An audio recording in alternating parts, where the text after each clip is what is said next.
Guess we're just gonna continue for one more though, I would say. We could do with some more Fontanian. Let's do a Sigewinne, I guess. The beauty expert.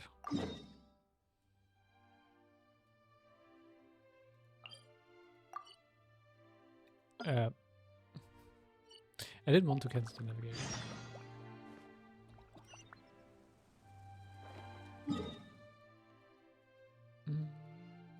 Let's just go here.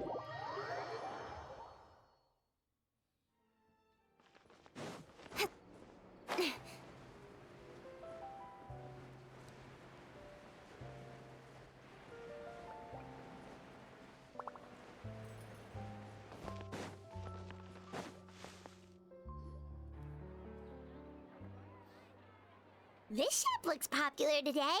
Wonder what the occasion is.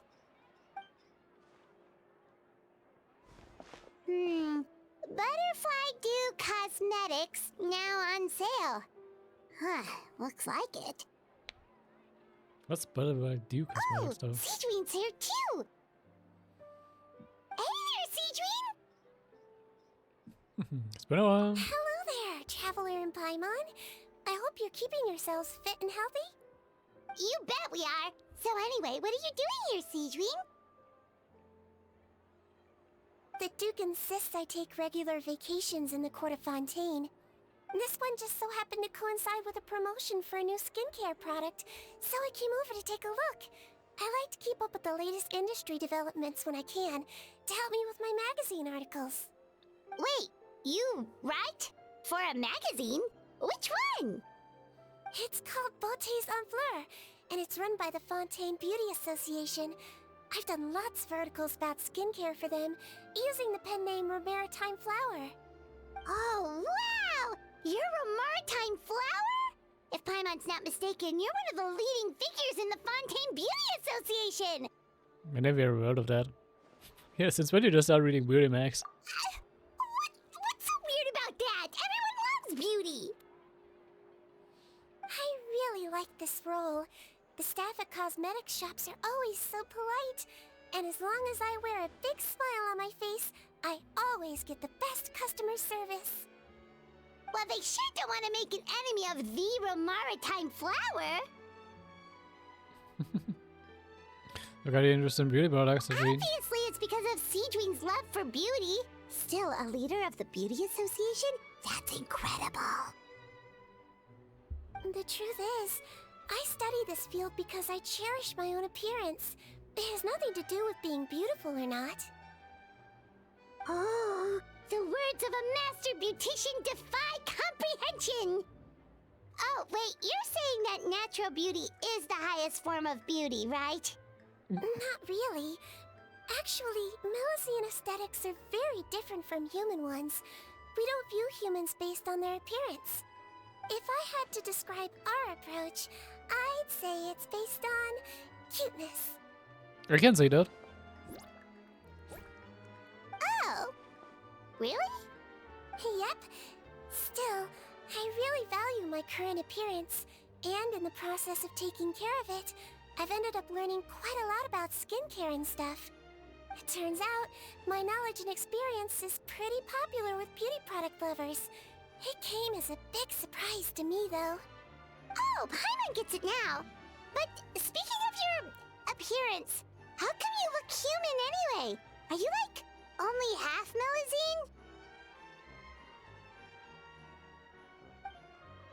Melusine? Don't Brian it. Sorry. That was probably really offensive, wasn't it? No, I don't mind. I'm not mixed, though. I made a decision to turn myself into this form a very long time ago. Oh. If you're interested, I could tell you the story. Way to get Melusine lore? Nice. A shape-shifting story? Oh, heck yeah, of course we're interested!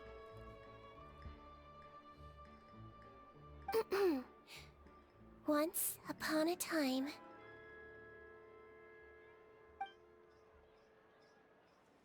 Long ago, humans rejected Melusines, and Melusines feared humans.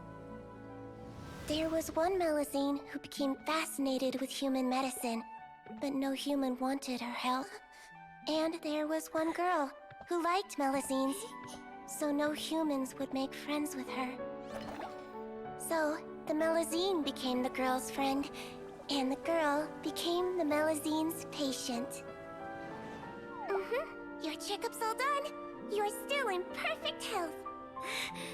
Thank you, Dr. Melusine. Adorable. In this game of doctor and patient, a friendship was born. Then, one day, the girl fell ill. The Melusine was the only doctor to arrive on time, but the adults sent her away. Scram! Melusines can't be trusted! So just because I'm not human, I can't save my best friend? In desperation, the Melusine approached the frightening witch. She begged and begged until she got a reply.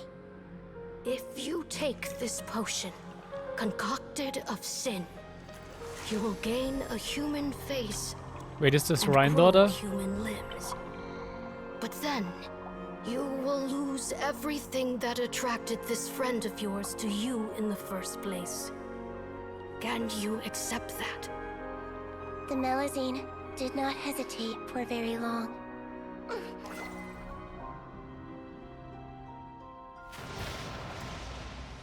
On a rainy night, a little doctor knocked on the girl's door. The doctor wore a hood and raincoat, maybe to protect her from the rain, but maybe also to hide a secret. The little doctor held the girl's hand and treated her illness, just as she had so many times before.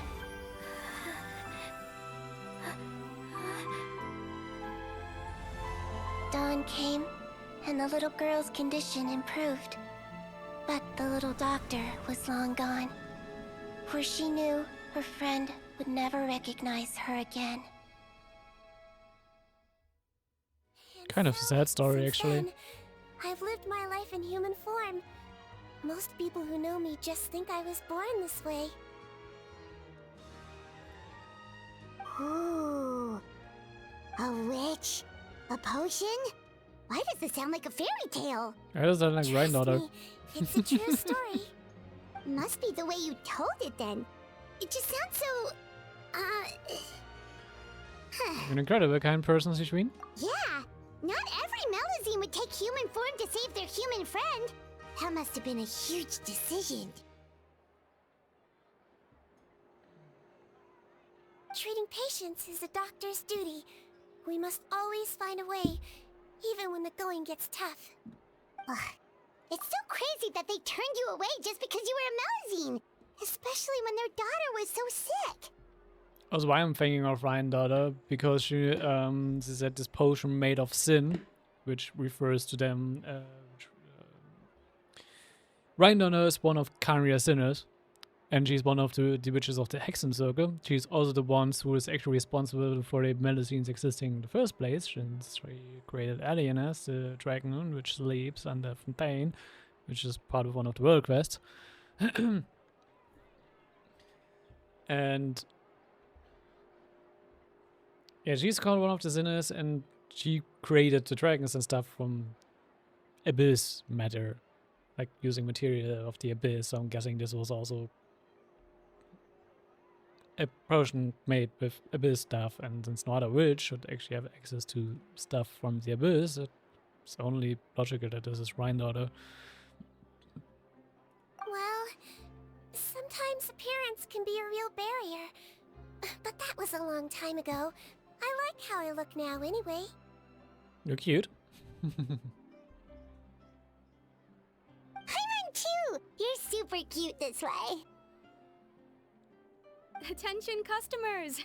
Thank you all for waiting. Now, on behalf of our skincare partner, I'm delighted to announce that our exciting new product is now officially on sale. Well, there we go. Let's have a look, shall we?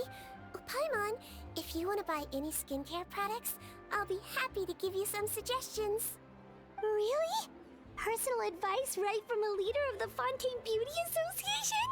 What an honor! Allow me to introduce our You newest should find skin music lotion, interesting. Butterfly Dew. I'm sure many of you have already read about this product's trials in the newspapers. To say that it improves skin quality is an understatement. This product gets its name from the way it transforms your skin and makes it glow anew, like a butterfly emerging from its chrysalis and spreading its wings for the first time. That sounds We sus. are thrilled to have the inventor of this fantastic product with us here today. Please welcome Mr. Rawat, a researcher from the Fontaine Research Institute. Now, without further ado, I'll hand over to Mr. Rawat to tell you all about what Butterfly Dew can do for you. The way she is advertising it, it's either a scam or something is sus about it. And I mean, a scam is also sus, but I mean, it's sus in a way that it might actually have some bad side effects. Thank you. Hello, everyone. I'm Rawat, and I developed Butterfly Dew. Wow, what a looker. He's a researcher? Wow, he's really challenging the stereotype. It seems that everyone is surprised by my entrance. Or should I say, my appearance. I'm well aware that researchers are generally better known for their brains than their dashing good looks. In that regard, I do believe I break the mold somewhat. Of course, appearance is a skin-deep way of defining a person. And yet one's appearance can be a very real set of shackles, holding a person back in their life. It can rob a young person of their self-confidence when applying for a job, dissuade a young lady from approaching the one she loves. Our actions are at the mercy of our appearance, and we slowly become the very person that the outside world sees us as. But what if I told you that those shackles can be broken? If our appearance prevents us from changing, then let us first change our appearance itself. Wash away moles, birthmarks, and wrinkles, and they can no longer rob us of our confidence. Replace them with luster and radiance, and we shall never again hang our heads in shame. That is why Butterfly Dew exists. Its mission is to allow us to shed our pupae, undergo a complete metamorphosis, and embrace a new life. Well, whether it actually works This or sounds not, really sus. after that speech, Paimon's already sold. Mr. Rawat, could I ask if you've used this product yourself? Of course, I tried it many times while I was testing it. You can consider me a product ambassador. Wow, then it's sure to work. Still, I don't expect to convince you just by blowing my own trumpet. So, could I get a volunteer from the audience to try it out? Oh, Paimon volunteers!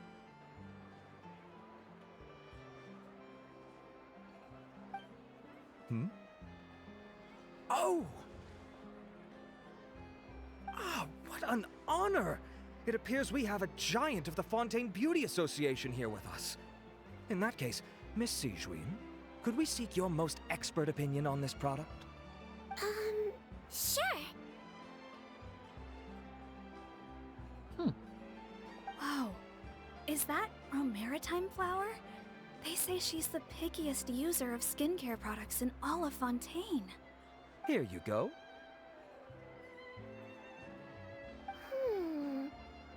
Well, it's very kind to the skin, and the absorption rate is high.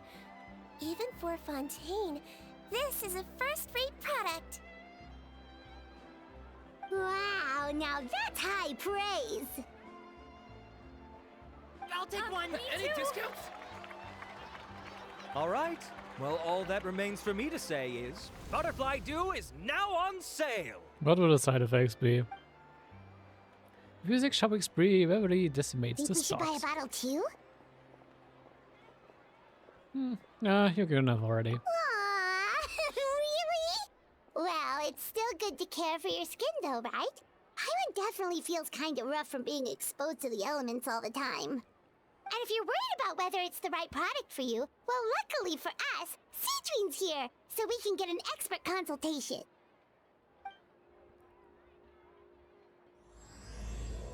Warmth of lies. Yeah, okay, this already sounds like a lot, like very suspicious. There's something up with this.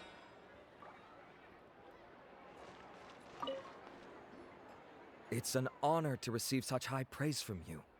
To be honest, I was also hoping you might be able to point out some flaws in the product so I can keep improving it. With most skincare products, the pros and cons only become apparent with long-term use. Yet, this one has instant benefits, improving skin quality without any obvious side effects. It's one of a kind. Don't worry though, I plan to keep using it, and I'll publish regular reviews in Beautés en Fleur. You can read my thoughts there. All you need to do is subscribe. Making advertisement for I was herself. hoping for a more casual conversation, but you are a beauty association leader after all. I understand if you want to keep this professional. Sigewinne! Oh, excuse us, Miss Beauty Expert. But do you think this product is a good choice for me and her? Wait, are you the renowned traveler? That's right, and by her side, the equally famous Paimon. Of course. Well, I don't normally handle customer questions personally, but since it's the traveler asking, allow me to make an exception. Butterfly Dew is made for all skin types, so no matter who you are, you can rest assured that it will be kind to your skin. If anything, it might be marginally more effective on Fontainian's skin, but other than that, it works the same on everyone. Why would it work better on Fontainians? In the interests of protecting my trade secrets, I'm afraid I can't answer that, Miss Paimon. Because they're made from primordial seawater. We know why Fontaines are a bit of a special race. Alright then. How about a friend discount? Save yourself the trouble. I'd be greatly honored to have both of you use my product. Here, take 2 bottles for free. Yay! Paimon's private fund survives! It's like, yes, is this a publicity stunt? I can see why you might think that, but please don't misunderstand. This gift is simply a token of my esteem. There's no business motivation behind it. To me, finding new customers for Butterfly Dew is about meeting kindred spirits, fellow admirers of physical beauty. I consider it a labor of love. Admirers of physical beauty? Eesh, that's embarrassing to say out loud. It sounds so shallow. It's nothing to be ashamed of, Miss Paimon. Most people claim to desire inner virtue, but it's still physical appearance that turns their heads. That's actually true. This is a fact of life. It's only natural for people to desire to become beautiful. And that's exactly what inspired me to choose this research direction in the first place. You're right. Everyone loves beauty, don't they? Look at the time. My apologies, but I have other things to attend to. I'll leave you with these 2 bottles of Butterfly Dew, and I look forward to seeing you again. Paimon, I'd say there's no need for you and the Traveler to use this product for now. Why? Is there a problem with it? The quality is fine. I just think there's room for improvement. I think I could add some ingredients to the mix to make it more effective. Really? Then why didn't you tell Rawat about that? Researchers are a very special breed of human. You can point True. out their flaws to their face and they won't mind very much. But if you tell them that someone else could do a better job, ooh, now that'll make them really upset. If I'd mentioned it, he probably wouldn't have given you those 2 bottles for free. Fair enough, that makes sense. If you're interested in the more effective version, I can write up a list of ingredients for you. Just come get me once you've gathered them. When you say more effective, you mean it'll make Paimon even prettier? Ooh, how can we say no? I find it interesting how she can like guess what's in it from like using it once. To be honest. As for me, it's probably time I got back to the Fortress of Hello, Manatee. Mr. Wolf. Welcome to the I chat. mustn't leave the infirmary unattended for too long. Alright, see you there then!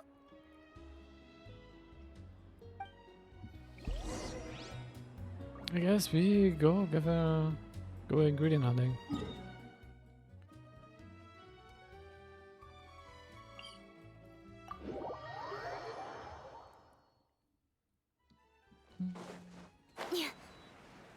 Just up ahead, Traveler. The ingredients for Sigewinne should be nearby.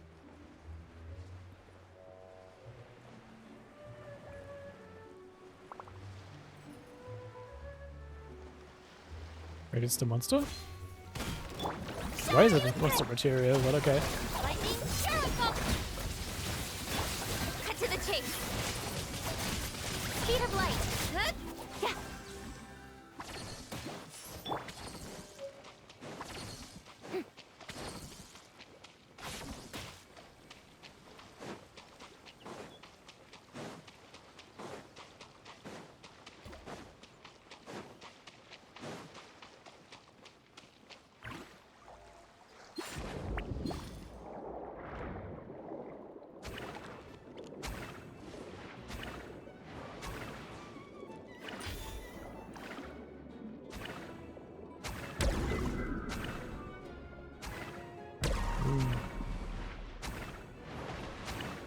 I didn't miss on a lot of fighting.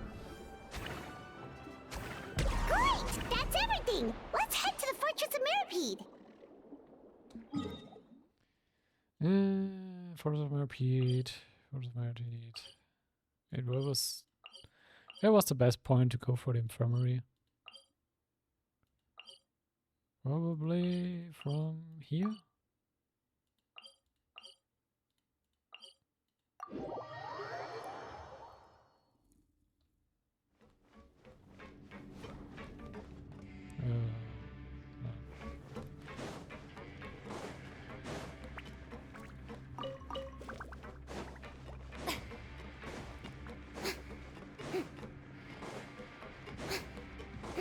Yeah, so I gotta take the elevator, which isn't down here. Come here.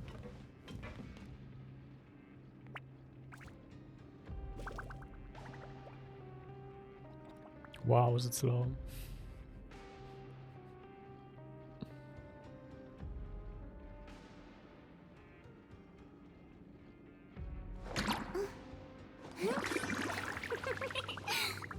Yeah, let's blow the bubbles while we wait.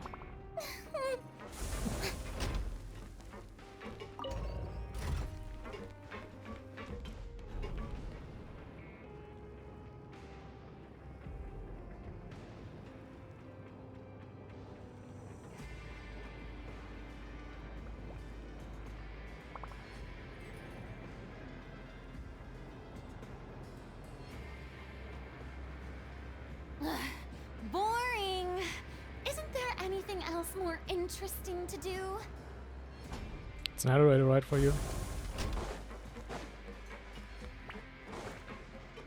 I sure hope everything goes smoothly.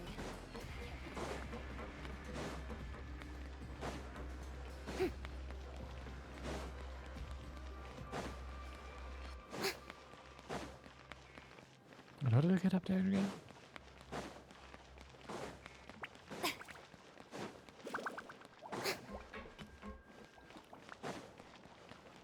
I haven't been in this area for a long time, Jesus. Why is it just taking me in circles? Oh, another elevator.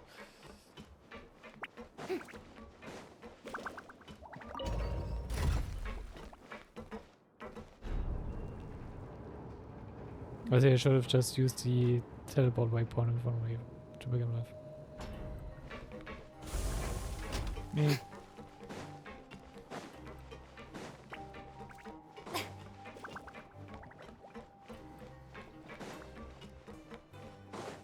Yeah, or I could have just used the teleporter. I just wasn't sure which teleporter which led to which area.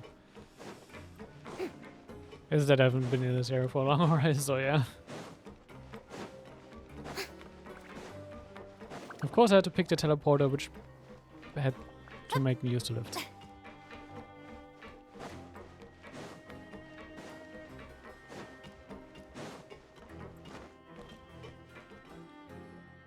Whoa, the infirmary is packed. Please, you have to believe me. I saw it with my own eyes last night. Another me. He looked exactly like me. Got it? Okay. Hey, I've interesting. written down everything you told me. Now, I have a few tests to run.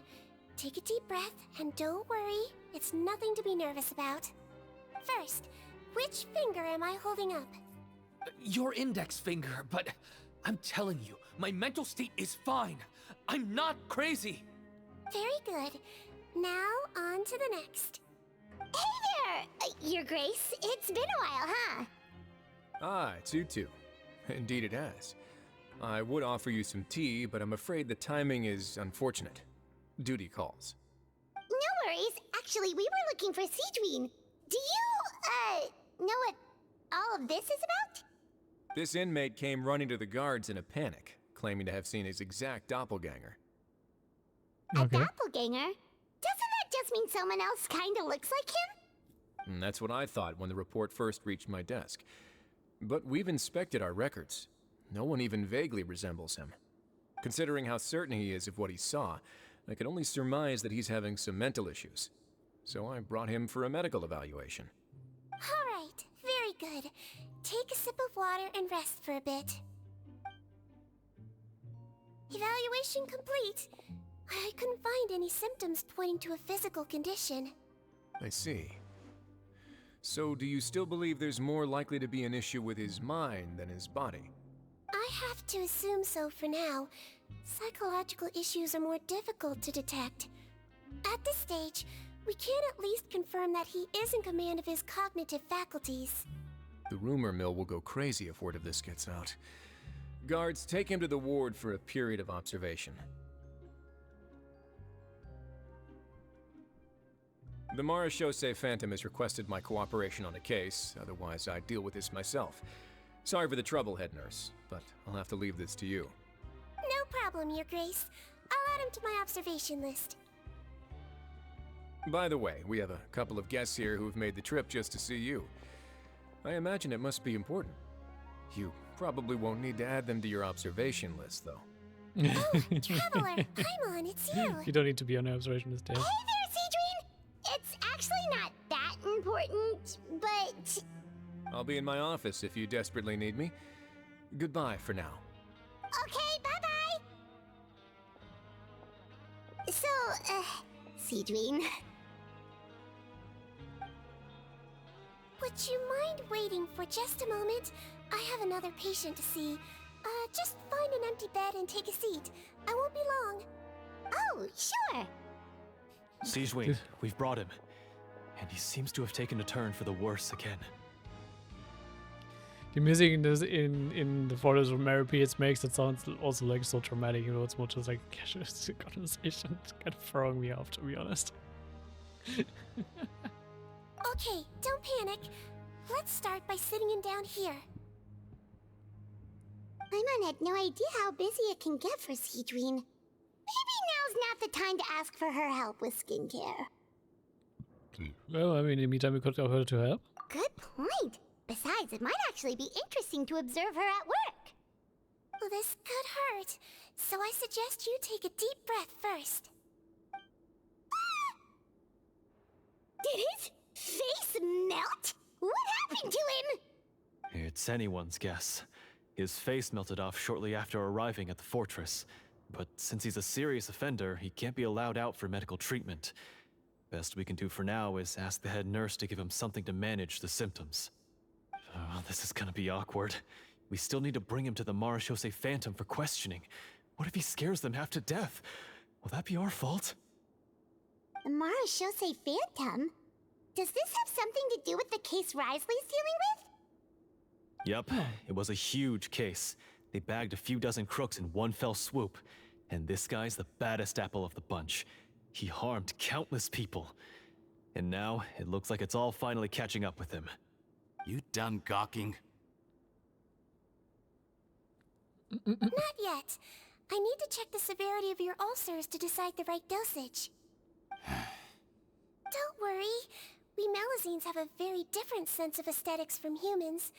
To me, he just looked like a little kitty with slightly scruffy fur, but still just as cute. Don't patronize me. Do I look like a kid to you? Just give me the meds and let me out of here. I already missed my cell. Hey, lose the attitude. You dare talk back to our head nurse like that again? Your days are numbered. Oh, it's fine.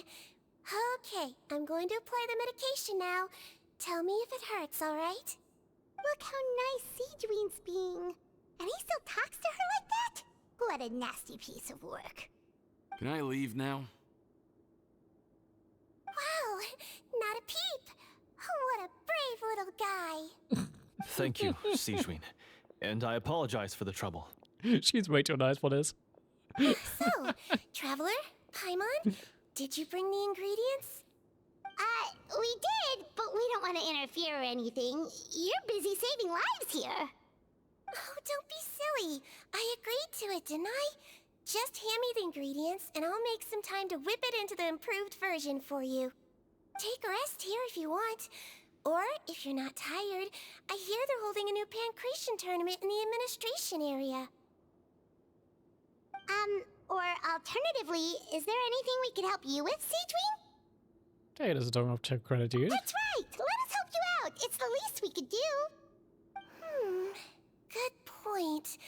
Kind-hearted humans start to develop guilt if they accept free help from others.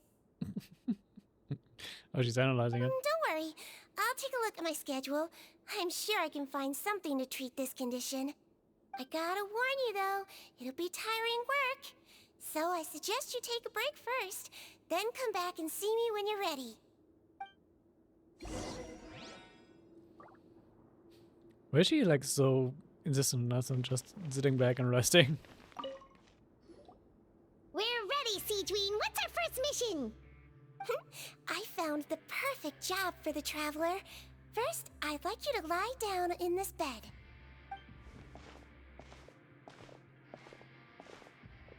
Okay. What for? I need you to pretend to be sick. What? Oh, is it that difficult?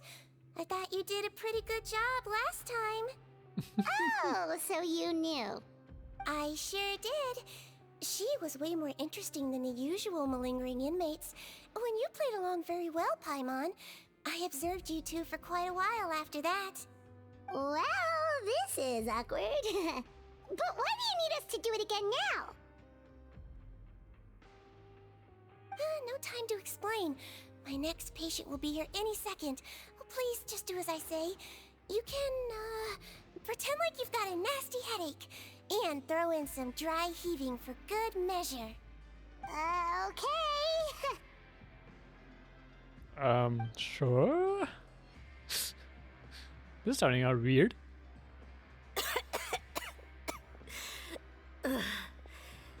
Hey, Doc. It's me. I'm only here because my mom won't stop pestering me about it. So annoying. Well, your mother has enough on her plate with a busy job. Well, the last thing she needs is to worry about you being sick as well. I know. I shouldn't treat the place like a playground. Shouldn't go swimming in the lower levels where we join up with the sea, because it'll give me a cold and distract her from her work. I thought I'd But be it's able still to have some nonetheless. fun here at the fortress for a few days, but it's always, don't do this and don't do that. All right. Sit yourself down and I'll take your temperature. Your fever still hasn't gone down. Well, here's your medicine. 1 cup for starters, and we'll see if it helps. But Doc, it's so bitter. Do I really have to drink it? I see where it's going I now. mean, I'll be fine, right? I've got an uncle who caught a cold. His fever went away on its own after a couple days. Can't you just write me a note saying I'm on the mend? I just need something to keep my mom off my case. I sure can. You're a very brave boy after all. Huh? Brave? What makes you say that? Well, if you want to rely on your own immune system to clear up your fever, oh, then you'll have to tough it out like this young lady. Ja, okay. Anyways, gonna.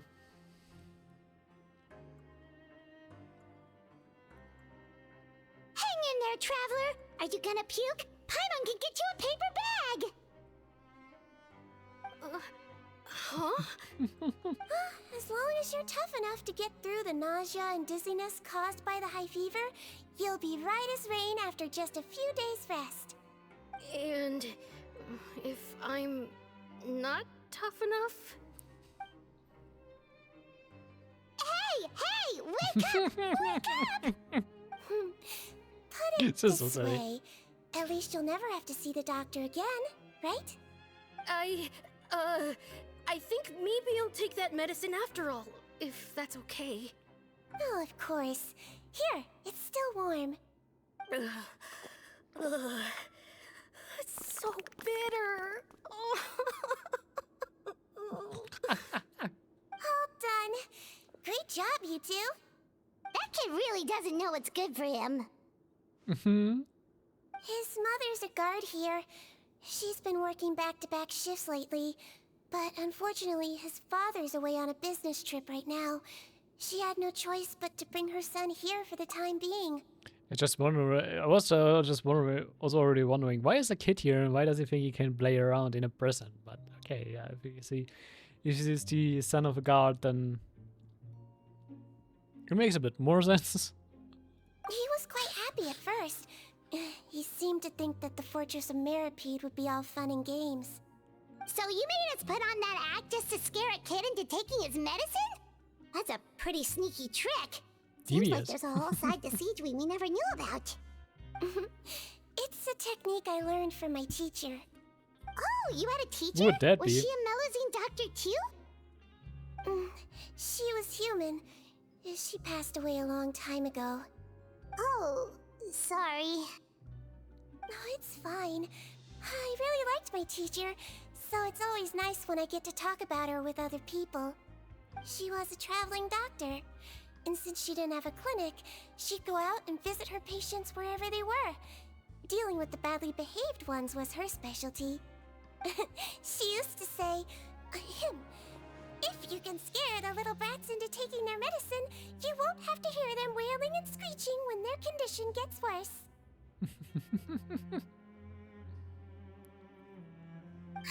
She sounds like a pretty strict teacher.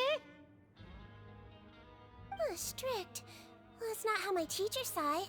She thought of herself as terrifying to kids. Strange way for a doctor to describe themselves. Now Paimon's curious to know what she looked like. I'm liking this doctor now. As it happens, I actually have a picture of her.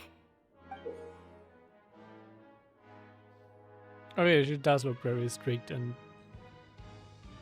like a demon for kids.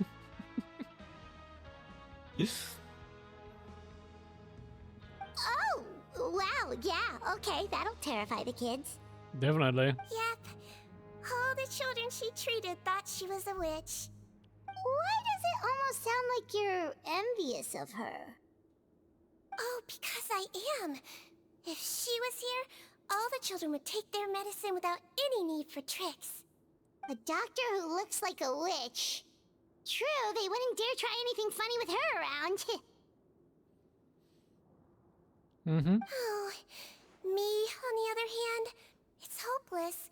Children aren't afraid of me at all. Are you an adult little Actually, being? a good thing, you know? Oh, my next patient should be arriving now. Would you mind lending me a hand again? Sure thing! On to the next mission! I also could never be scared of Sigewinne or just look at her like that. She's just like so adorable.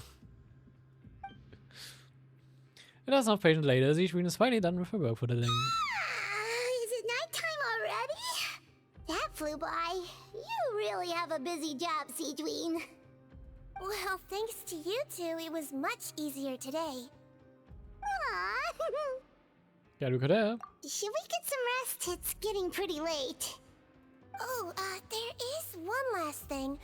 I have to keep it confidential, so I usually leave it till after everyone's clocked out. Confidential? Are you sure you can tell us? Well, it's fine. You're not living here anymore, so it's okay if you know. All it is I have to prepare some ingredients to make healthy meals with. Wait, you mean those healthy meals? The ones that magically appear in the third day. My patients refuse to eat any healthy meals I prepare in front of them, So I have to prep the ingredients in secret, then let the chef at the coupon cafeteria handle the rest. Wait, is it the meal stipulation style I do not like? I see. Considering even the chef's version makes people uneasy, it really makes you wonder what's in it. You want to find out? I can teach you how to make it. That way, if you ever suffer from exhaustion on your future travels, you can prepare a healthy meal for yourself. It's really good for you, you know. Sure? Guess we can help out one more time.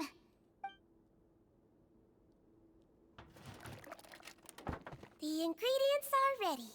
Now, put them on the table and add them in the order I tell you.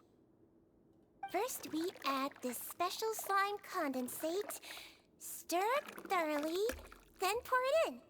See that? It adds elasticity. It looks just like tasty jelly, doesn't it? Ah. So she's also one who cooks with monster parts. Good to know. Yeah, it really does! Until you remember it's slime condensate. Next up, xenochromatic crystals. You want to crush them up into a fine powder, like powdered sugar. Okay. Wait, are those from Fontimer Aberrants? Are you sure they're edible? Finally, we'll need some high-protein meat. Frogs are an excellent choice.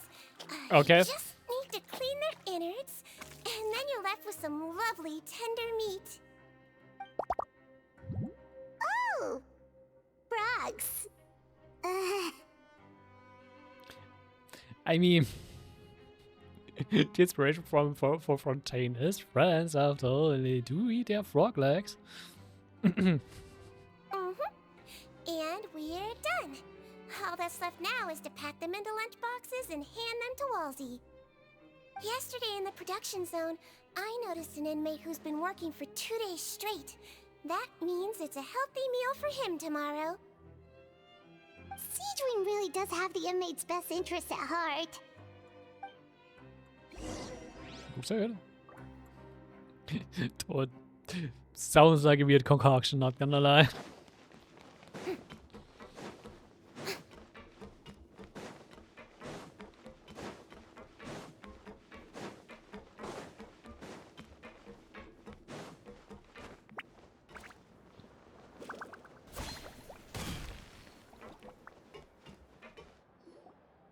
Ah, head nurse.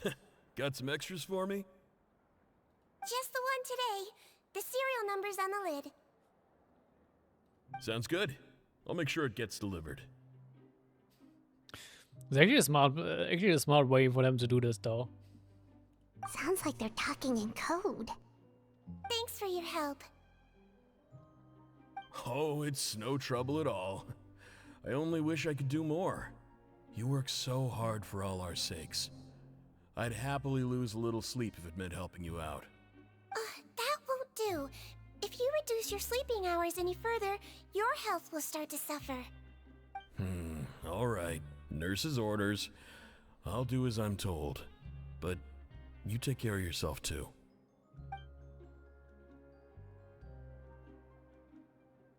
Well, I'm done with work for today. Thanks for helping out, you two. Seems like the guards and staff here have a lot of respect for you, Sigewinne. In just one day of helping you with your work, it feels like we've done a lot for the fortress. Head nurse, please, wait. I'm sorry to disturb you this late at night, but I think you'll agree. This is urgent. Okay, just relax and catch your breath. What's the matter? The guard at the observation ward, Odilon, he told me to pass on a message to you. One of the inmates there, the guy suffering from possible hallucinations, well, he seems to have made a sudden recovery, and now he wants to apply for permission to leave the ward. Huh? Already? The one with the doppelganger? You were right to tell me. I'll have to examine him and make sure he's well before we discharge him. Looks like we've got one job as medical assistants left. We'll come with you. Right, no, it was the face matting dude.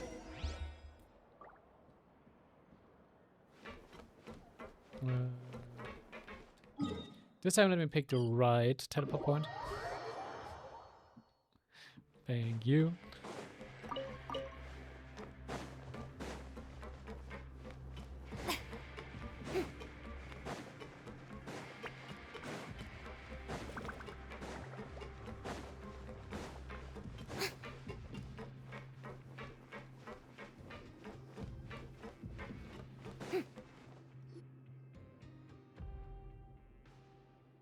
Ah, head nurse, you're finally here.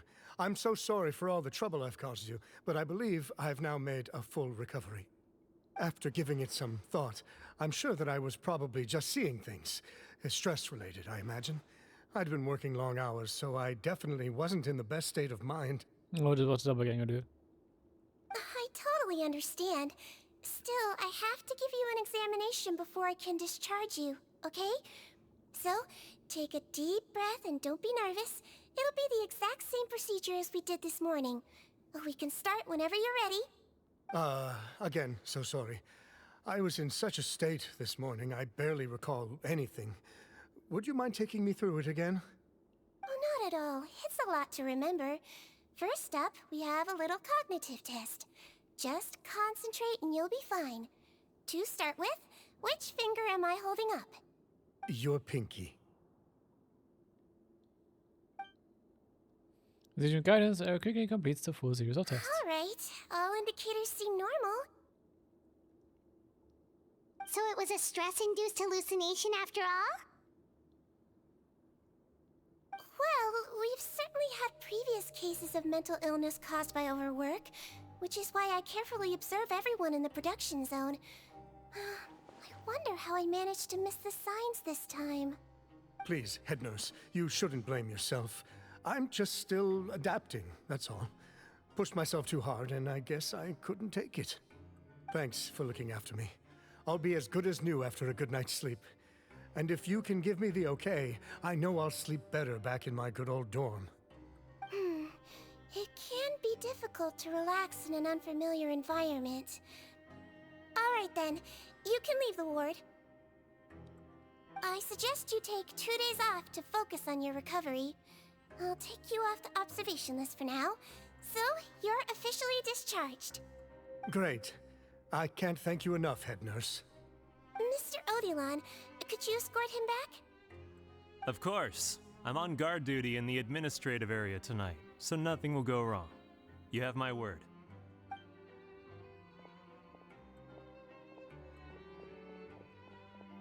Guess you're finally done for the day now, huh? I have to see. Yep. But I still haven't gotten around to making that improved lotion for you yet. Oh, no rush! Seriously, it's super late now. You should go get some rest too. Well, tomorrow it is then. Good night, Traveler. Good night, Paimon. Hope you sleep well. Oh, don't you worry. We will. After a productive day of work, we're both gonna sleep like a log. Nice, Sigewinne. Yeah, sleep tight, Sigewinne. See you tomorrow. Are you just sleeping somewhere in the fortress?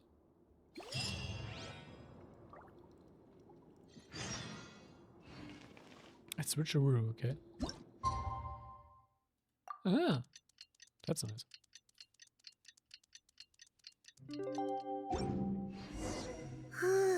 Paimon really did sleep like a log.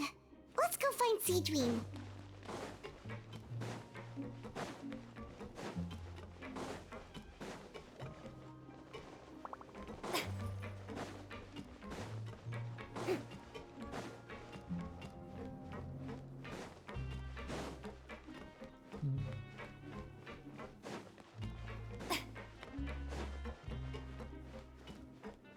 Wait, why is there a lot of people here? Whoa! How is the infirmary even busier than yesterday? Good morning, Traveler and Paimon. I have a few people here for a checkup, so you might need to wait for a while. No problem. Anything we can do to help? There's a bit of a complicated situation here. I'm still getting to the bottom of it myself. You have to believe me. I'm telling the truth. You're in a medical facility. Keep it down. Please, listen to me.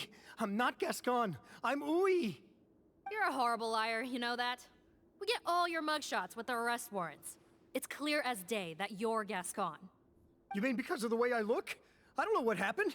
I just woke up like this. Then you guys dragged me in here for an interrogation. I brought you here to figure out what's going on. If you truly are the victim of an injustice, yelling isn't going to achieve anything. At most, it'll delay your vindication. All right. I get it. This is nuts. Yesterday's interrogations went fine, and now this. Morning, Your Grace. What's going on? Remember the case I mentioned yesterday? The one brought to me by the Marachose Phantom? Well, we've been questioning the inmates involved this morning. Every single one of them is claiming mistaken identity. Huh. That's even weirder than what that guy was saying yesterday. The thing is, none of them have been able to provide any evidence whatsoever to support their claims. Questioning them further got us nowhere, so for now, we've brought them to the infirmary. Okay. And we thought yesterday was as busy as it got for Sigewinne. We've compiled their statements. Have a look. Perhaps there's something we missed. Pardon, I'm Honor. I had applied to go out and see a doctor, but then I woke up. I'm in another cell. Unbelievable.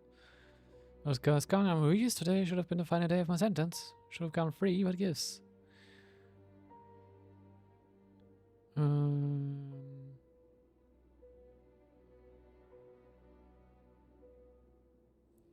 Mike, why does stuff like this always happen to me? No, there's no way my release papers are getting squared away today. My name is Odillion. I'm a god. I think I was attacked. This isn't me at all. Odillion was with us yesterday. Wait. Release? Interesting. The inmates they spoke of in their statements appear to all be due for release today. I noticed that too. If that's their plan, they're underestimating us a little. Every serious offender claims that there's someone else who just so happens to be due for release today. Hello. And they're expecting us to go along with that. All the more reason to be cautious. Lumberzar, check the release list for today and make sure no one gets processed. We're gonna need an excuse, though. Just say we're out of forms, and that we're furiously printing more as we speak. I'm on it. What an excuse. It's conceivable that our group of serious offenders somehow found a way to switch places with inmates who are about to be released, so they can walk out right under our noses. We did consider that possibility. But I mean, just look at them. They match the warrants, period. How could there have been a switch?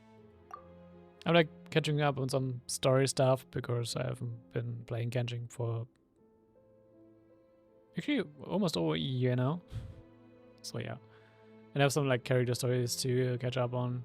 I've done the Netland quest this week. I haven't gone to Not Cry yet, but I thought I will wrap up the character quest first.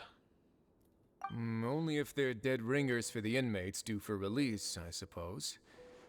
I gave you that name list yesterday to assist in your investigation. Did that help? Yes, the inmates' mugshots were attached to the list. The first thing I did was check for lookalikes, and I didn't find any. The only other thing that stands out to me is that their voices sound a little different today. But it's not exactly hard to put on a fake voice. Oh, really? What does our head nurse make of all of this? Give me a moment. I think I have a way to confirm whether there's been a switch. I know, it's not time to change your dressing yet, but please bear with me. Huh? Isn't that the guy from yesterday? This should be Honore. He has very severe facial ulcers, which require an operation in the hospital at the Court of Fontaine. I authorized him to leave the fortress for medical treatment under guarded escort. Yes, like I told you. I'm not Putton. I'm Honore. So there has been a swap. Well, I can see what happened in Potton's case, but how do you explain the other inmates? You're not telling me their souls switched bodies, are you? No, I believe it was their faces that got switched. The method is a bit like replacing a tooth. Take the bad tooth out, put a false one in. And actually, I think I can prove it to you. Traveler, Paimon, do you remember Eric from the other day? Yeah, sure do. Doppelganger. Then you can be my witnesses. To start with, please fetch the inmate who claims to be Eric.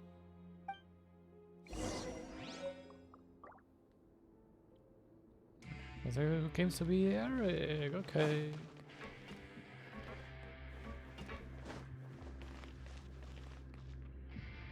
Oh wait, it was Henry. I remember that. So, you're Eric? Yes, head nurse. It's me. You do believe me, right? I need to do another examination on you. Same procedure as yesterday. All right. It's the cognition test first, right? So I need to concentrate. Now, try to recall if you can. The last time we did this test, which finger did I hold up? I believe it was your index finger.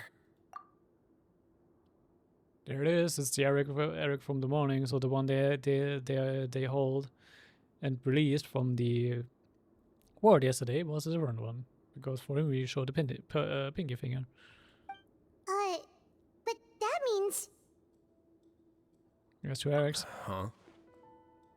So basically, last night the Eric who said he saw another him suddenly recovered and applied to leave the observation ward. Sigewinne did another test before letting him leave, but that time she held up her pinky finger. Huh? I don't know about any tests last night. There was nothing to do in the observation ward, so I went straight to bed. Then I somehow woke up in a high-security cell. Interesting. Well, in that case, there is a reasonable explanation for the strange events of the past 2 days. So, what exactly happened? The gang of serious offenders wanted to break out of prison, so they identified a group of scapegoats, namely inmates whose terms were almost up, and planned to switch appearances with them.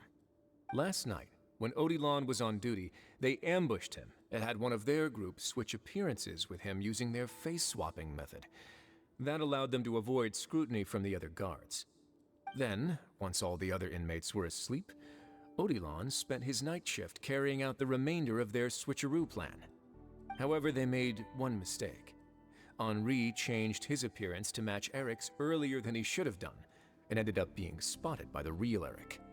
Real Eric came to the guards for help, but we didn't know then what we know now, so we put it down to hallucination and sent him to the observation ward. However, since one of the gang members was posing as a guard, they simply changed real Eric's appearance and had their Eric take his place, muddying the waters even further. Right, because I put Eric on the observation list by then, and no inmates on that list can be processed for departure until I've discharged them. Hence why the imposters had to pull that little stunt to get fake Eric off the list. Yeah, it all makes sense now! The Duke cracked the case! Well, I can't fault the reasoning. But I'm afraid that we ruled out the possibility of face switching very early on in this process. Criminals altering their facial appearance to commit crimes is nothing new. In fact, one of the explicit duties of the Malazines in the Marachose Phantom is to identify criminals in disguise. We carefully examined all the suspects, and there is no evidence that any means of disguise were used in this case. Huh. Well then, how do we explain all this? So far, it seems more likely that the gang stole documentation belonging to the inmates due for release, and are using that to commit identity fraud. Actually, there is a potion that can completely change someone's appearance. If they use that, even a Melazine wouldn't be able to detect it. Oh. A shape-shifting potion? The butterfly Forgive dude, isn't me, it? head nurse, but this is the first time I'm hearing about it. If such a potion truly existed, it would jeopardize our entire investigative process at the Marachose Phantom. Are you certain of this? Yes, I am. But Please, trust me in my professional opinion as an experienced clinician. At the same time, without any solid evidence, it's pure speculation. If we can round up all the inmates suspected of switching places, then have a little talk with both sides, we might just get our answer. Yep, let's do that. Okay.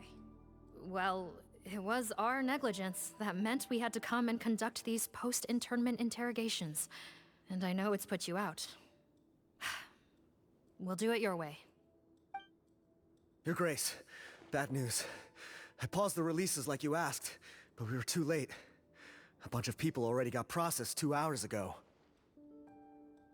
I checked the list, and sure enough, it's all the people who gave statements. 2 hours ago? That's before today's interrogations began. They had this all planned out. So there really was a switch after all. They really pulled the wool over our eyes on this one. We should be able to catch up with them if we leave now, right? Not if that potion is real. They can just switch faces again after leaving the fortress. And if the Marishose's Melazines can't even spot them, we wouldn't know where to start searching. Yikes! So we're at a complete dead end!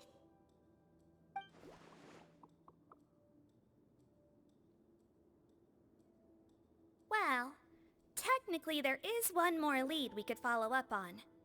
We were only able to arrest this gang thanks to the help of a researcher from the Fontaine Research Institute.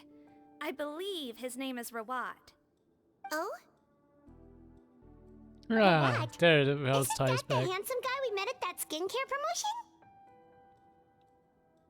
Handsome? Maybe from a human point of view. I just remember that he specialized in potions. One of the crimes this gang is charged with is the manufacture and sale of illicit drugs. According to Mr. Rawat, they appear to have stolen technology he developed through his research and used it in their operation.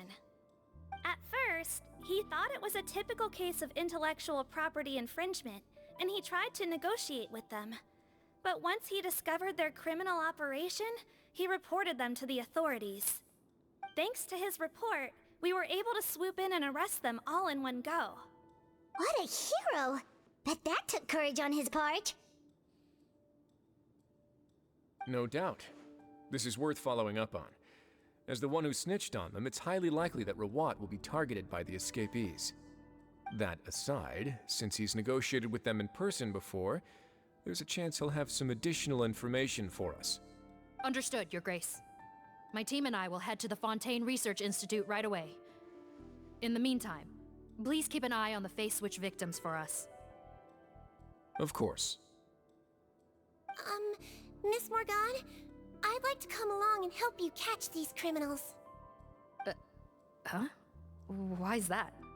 Well, I'm the one who discharged the fake Eric last night, so I feel partly responsible. Don't say that, head nurse. Your focus was on the inmates' health, and rightly so. We can't ask you to help with arresting criminals. That's our duty. I also have a more personal reason. Potton is a patient of mine, and if I don't get a new batch of medicine to him in time, his condition will get much worse. Look, head nurse, I completely understand where you're coming from. But arresting criminals is dangerous business. And if anything happened to you, none of us can afford to take on that responsibility. Don't worry, I can defend myself just fine. You say that, but still. If I may, Miss Morgan, Sigewinne is the one who raised the potion hypothesis, and I'm sure she has far more expertise on the topic than your team. My suggestion would be to bring her with you. Good And going, if you really are worried for her safety, then... We are coming along. Ah, there you go, right on cue. Knew I could count on you.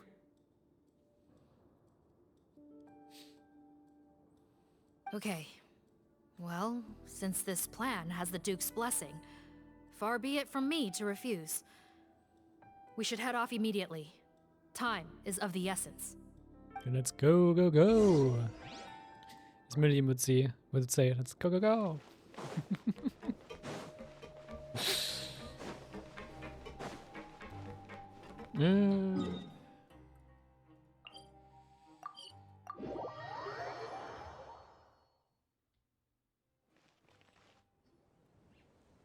Greetings. Sorry to impose, but I'm afraid we're here on urgent business, and we're gonna need you to cooperate. The Marechaussee Phantom. Let me guess, you're investigating some more illegal research? Not this time, no. We're looking for a researcher. Do you know where we might find Mr. Rawat? Rawat. Oh yeah, Mr. Handsome, right? He actually doesn't work on site here very often. There's a handful of researchers in the nearby area who know him pretty well, though. You can see what they know. Just a handful? Paimon figured he'd be the most popular guy around. Well, I guess you could say he's popular, at least on a superficial level.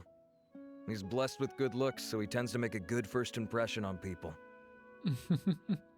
But in all his time here at the Fontaine Research Institute, I don't think he's ever had a single deep conversation about his research with his peers. That's no way to make real friends around here. Also, he really is just superficial with his stuff. Alright. Explains quite a lot. That's so weird. He definitely didn't come across like a recluse at that product promotion. Oh, I don't find that weird at all. He definitely didn't strike me as the kind of guy who's good at making friends. Really? Paimon couldn't tell. Must be a Melusine perception thing. Okay, we should talk with his acquaintances. But we also need to check the Research Institute for any clues. Let's split up. It'll save us some time. Sure thing. We'll go ask around among the other researchers with Sigewinne. Paimon's suddenly kinda curious to know what everyone really thinks of him.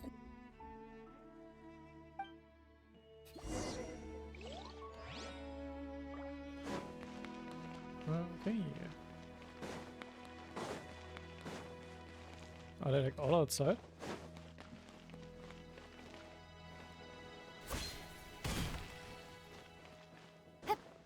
Well, they should be down here. Or not? Huh? Everyone hold hands. Stand with me. Yoo-hoo! Incoming. Hey! Ha.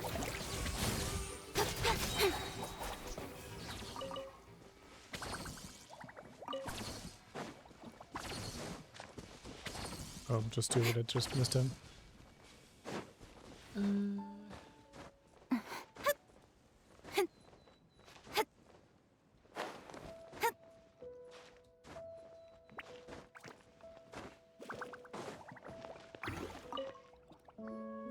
Sorry to bother you, sir, but are you Bertram? Who's asking? Just some concerned citizens helping out the Marechaussee Phantom with an investigation. We'd like to ask you about Rawat's whereabouts, if that's okay. We're told the two of you are pretty close. Not anymore, we're not. Turns out we don't see eye to eye. Oh yeah? What happened? The thing about us researchers is, most of us do what we do for some sort of higher purpose. But not Rawat. All he cared about was how to commercialize his findings. He won't even let you work with him unless you sign a confidentiality agreement first. Also, he has better control over who gets which intellectual property rights. How are you supposed to get any meaningful research done working with a guy like that? Now that I've got my own technical solution for my compressor, I don't need to work with him anymore. So that's what Rawat is really like. We'd still like to know where to find him. Is that something you can help us with? Wait, Yeah, I know you. You're the head nurse at the Fortress of Meripede. Alright, then I'm happy to help you if I can. I respect the work you do. Medicine serves the highest purpose of all the sciences.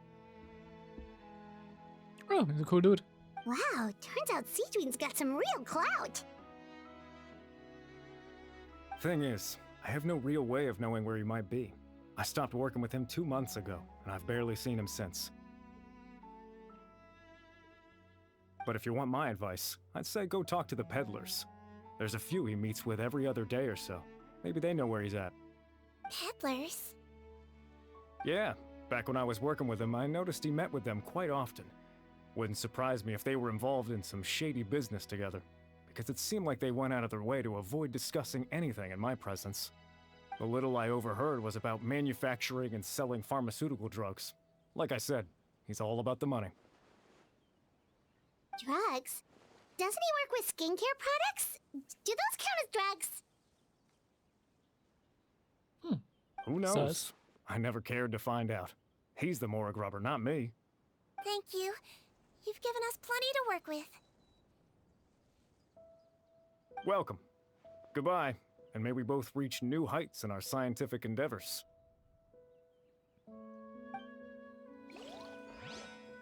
Why don't we pick up the bug here?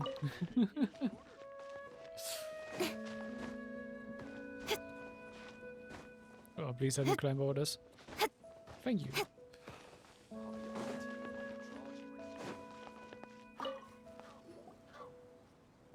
Excuse us, are you Audrey?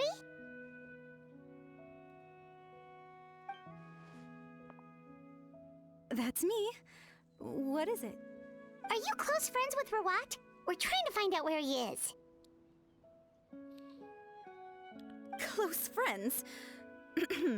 You mean because I told him I had feelings for him once? I doubt I'm the first or last at the Institute to make that mistake. Why would you single me out as a close friend? I should have known, really. Men like him, they just enjoy being surrounded by fawning women. They're not interested in a serious relationship. Okay. We were just kind of wondering if you might know where we can find him. Why would I know where he's at? I barely know him, and he probably doesn't even remember me. Ugh, this is She's getting pissed. annoying. Shall we go ask someone else?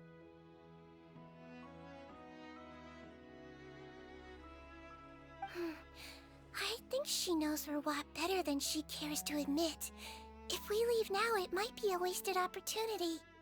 Maybe, but we're not going to get much out of her while she's in this state, are we? Work a magic, Sigewinne. She's displaying symptoms common among people in love, if that's what you mean. But I know a cure. It's curable? Oh, we're still no closer to finding Mr. Rawat. Oh, by this point, he could be in grave danger. Ah, tricking them. Danger? Wait, why are you looking for him again? Oh, that's right, yeah! The Marshose Phantom said that he's been targeted by some pretty bad people. We need to make sure he's safe. What? How has this happened? He seemed fine when I last saw him, and that was only a couple of days ago. Just happened to run into him, of course. Oh, I see. I see.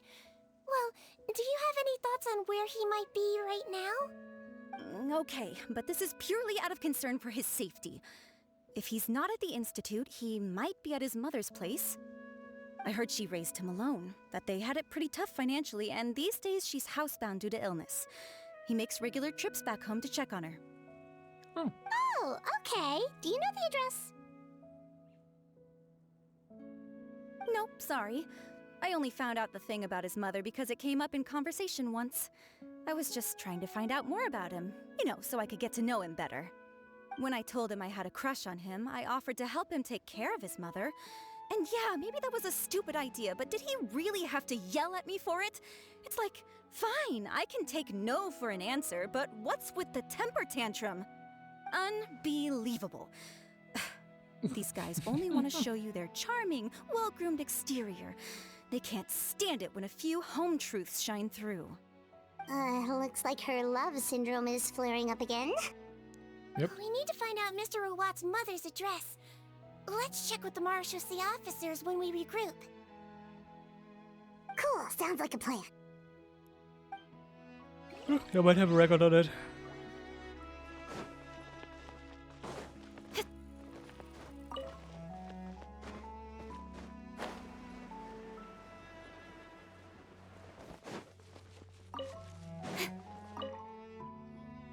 Hey there, are you in Teep?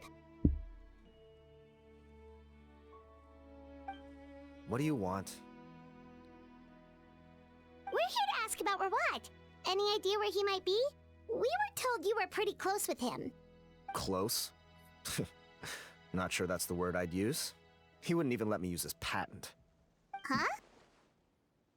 It's been a good few days since I last saw him. I don't know where he's at. Go ask someone else.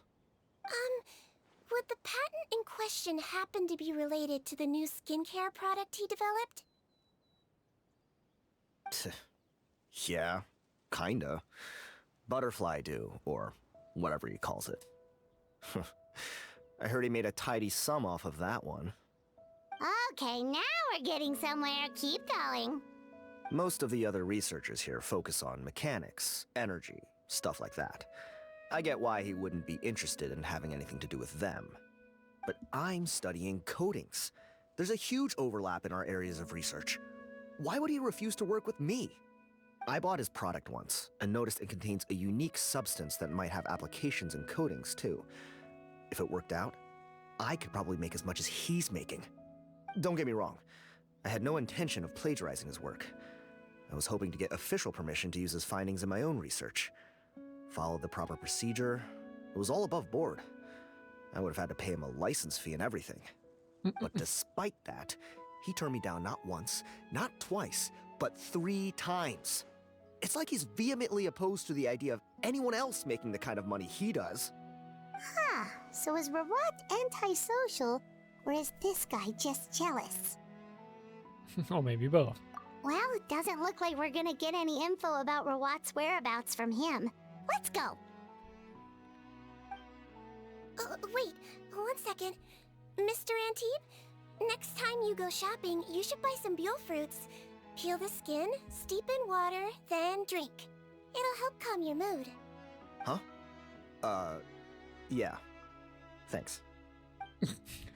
Well, Random. that's all 3 researchers. Let's head back to the meetup point.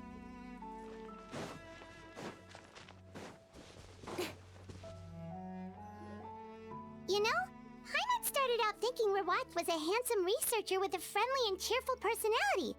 It's such a surprise to learn that his peers have a different impression of him. So, what's your view of him now, Paimon? A handsome researcher whose difficult upbringing turned him into a profit chaser with a chip on his shoulder? So your thoughts about his appearance haven't changed at all? Well, his looks are kind of a big deal. At least in Paimon's opinion. How did such a handsome guy end up being so antisocial? Even with his difficult family background, it just doesn't make any sense. You That's can't true. judge a person solely based on their appearance. Head nurse. That's also true. Traveler. I assume you've spoken with the researchers. What did you find out? Exchange intelligence you've covered. Bertram mentioned Rawat's involvement with some pharmaceutical merchants. Do you know if he's registered any pharmaceutical brands? Since he was a whistleblower on such a huge case, I ran a background check on him. I don't remember there being any brands under his name. How strange. If he was so focused on commercializing his research and averse to sharing his technology with others, why wouldn't he have registered his own brands? Maybe he and his business partners needed to avoid public scrutiny? You think he may have colluded with the gang? Well, the crime was manufacture and sale of drugs, and that would certainly be in his wheelhouse. We can't rule it out. Isn't that pretty unlikely, though? He was the one who blew the whistle on them! Most children who come to me with tooth decay have suffered pain for a long time already, but they'll still try to hide the fact that they eat too many sweets. Grown-ups and children aren't so different in that regard. If you say so. I saw him when he came to make his report, and I certainly didn't get the feeling that he was the type to collude with criminals. Perhaps it's more likely that they were coercing him. You mentioned that he comes from a poor family. So, it's possible that the criminals approached him asking for academic support, luring him in with the promise of riches. By the time he discovered who they really were, he was in too deep. They had leverage on him, so he was forced to keep working for them. I've seen it happen many times before. That does make a lot of sense. It would definitely explain why he was so unwilling to cooperate with his fellow researchers. No wonder he's so unsociable. He must be on edge all the time with a gang of crooks breathing down his neck. In that case, the situation could be worse than we thought. If Rawat was working with the escaped inmates, they're sure to know more about his whereabouts than us. Oh, there's a good chance they'll get to him before we do. Based on the information we've gathered so far, he was last seen 2 days ago. If no one's seen him since, maybe we're too late. 2 days ago? So he went missing right after that product promotion. That was the same day he reported the criminals, too. Not a good sign. Don't worry, everyone. I believe we still have a chance. Since he disappeared right after blowing the whistle, it's likely that he's gone into hiding. Yeah, he must have been worried that they'd come for him. All the more reason to find him as soon as possible. The only lead we have at the moment is his mother's house, which you mentioned earlier. Seath, think you can find the place? Yep. When you register a brand, the Court of Fontaine requires you to provide a legal address. The one Rawat wrote down was in the outskirts of the city. That should be the place. Okay, then there's no time to lose. Let's move.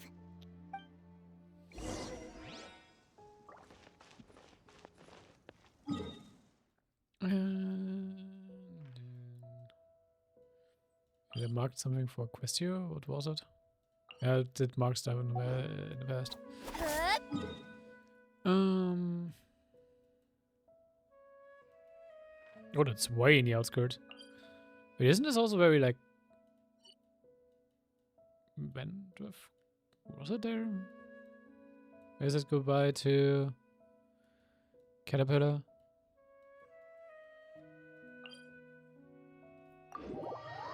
Also, I'm just noticing the Dragon Alienus, which Ryan Dada created, also is the same name as the region. Contained.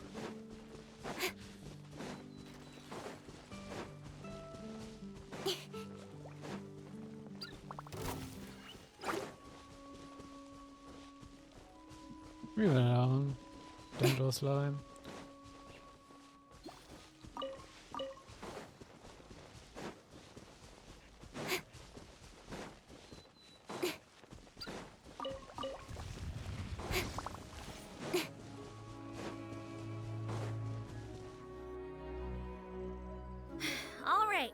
This should be the house. I'm pretty sure this was the address. Okay, I'll knock.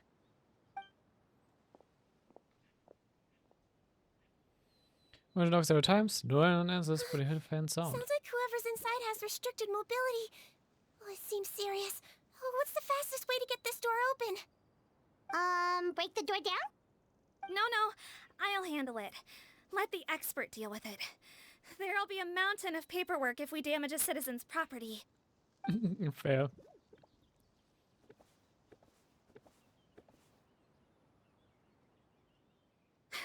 Calm down.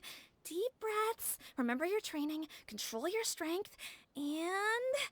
it's open! See, yeah. Take a few people and lie in wait. Keep your eyes peeled for any activity around the house. The Traveler, Head Nurse, and I will go inside.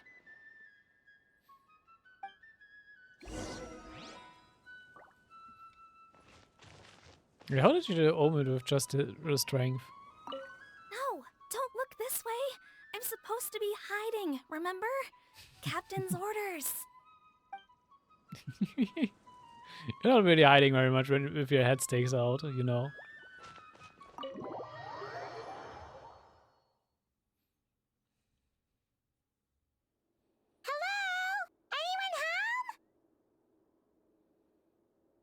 Oh, there. On the bed, there's an old lady. That's gotta be Rawat's mother, right? She doesn't look like she's in any state to be answering our questions, though.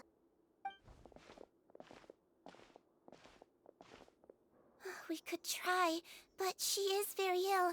We mustn't force it. Well, doesn't look like Rawat's here. She's the only one we can talk to. Yep. Allow me. Hello, ma'am. Might I ask if you're Rawat's mother? We are trying to locate him.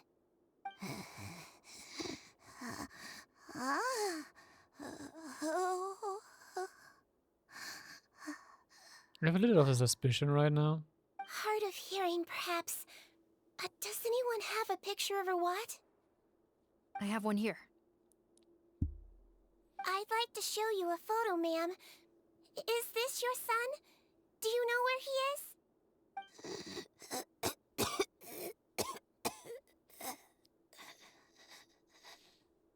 Looks like this isn't gonna work after all. Well, looks like we're out of leads.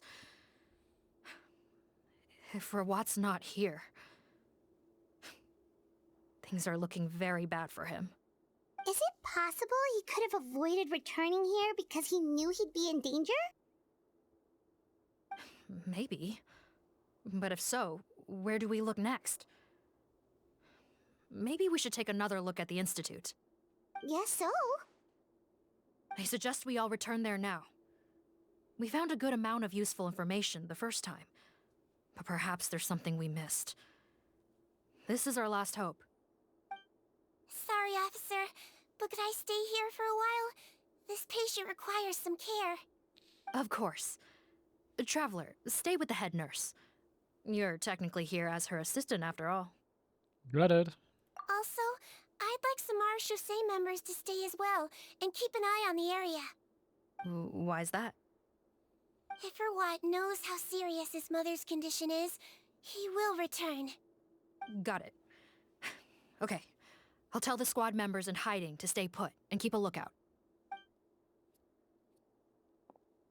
Thanks for helping me out yet again, Traveler and Paimon. No problem. No problem. But when you say her condition is serious, do you mean... Yes. She's barely clinging on to life. Oh. Let me take care of a few things first. Could you pass me the towel over there? Yeah, of course.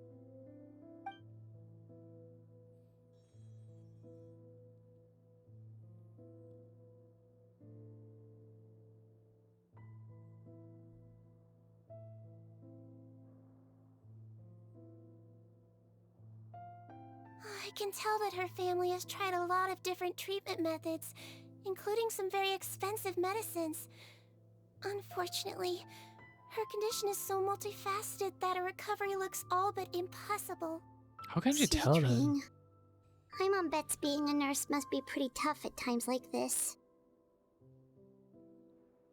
Yes, it makes me a little sad. In Amelizine's eyes, a human's birth, aging, sickness, and death are as much a part of natural law as sunrise and sunset.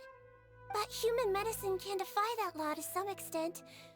In that sense, it is a science of miracles. That is why I became fascinated with it in the first place. But it was only after I truly became a doctor that I realized miracles don't always happen. Even the greatest doctors cannot cure all diseases.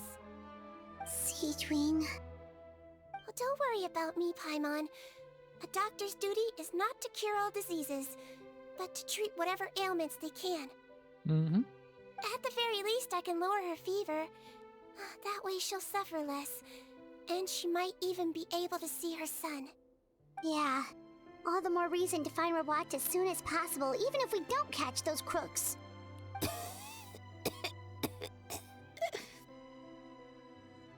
Oh, her fever is getting worse. Could I get some hot water? Sure, we're on the case.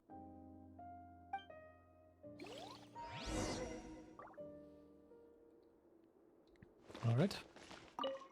It's on the table. Storage trunk has been refilled through, and some essentials are in it. Did Rawat come back previously?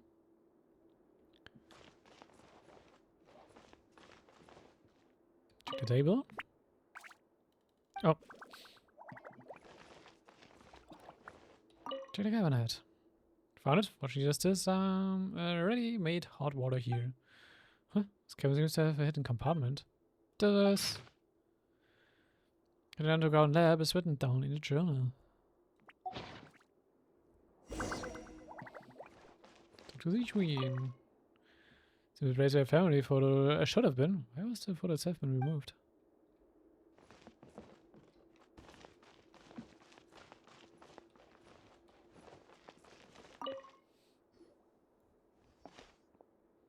Found the hot water? Sure did. And look what else we found. Judging by this journal, it seems like Rawat has a private lab. There's a good chance he could be there right now. We gotta go tell Officer Morgan right away. Oh, that's great news. But hold on just a moment. The wet towel is ready. I'm giving you another injection. Are you feeling better now?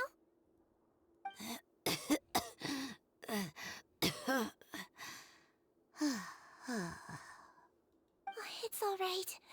We'll go bring him back. Please hang in there. Thank you.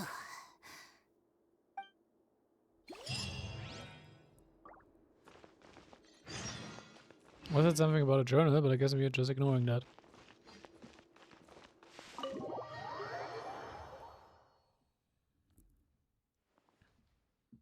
No, don't look this way. You gotta get loose though. Up there. Okay.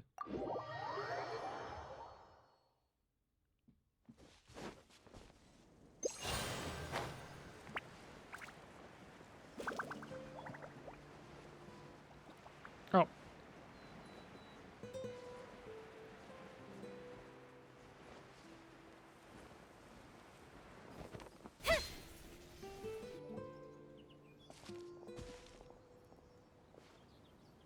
It's Officer Morgan! They're already here!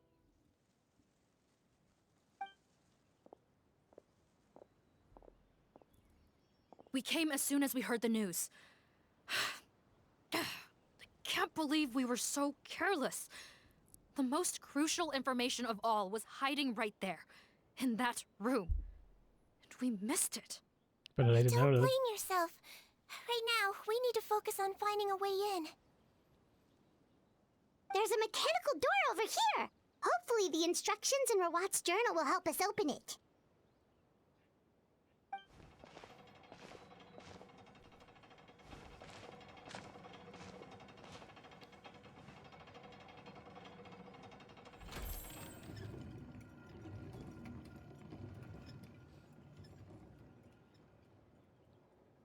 It's open. Let's go in. Okay.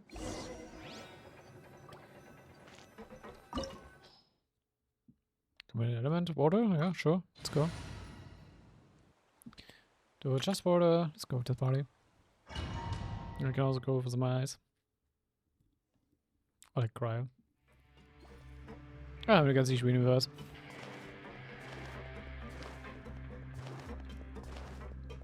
How did they get in here? Captain, up ahead! Those look like our fugitives! So they found this place too? Don't let any of them escape! Another test. Embrace the ice! For Rex Lapis! The wrong test subject.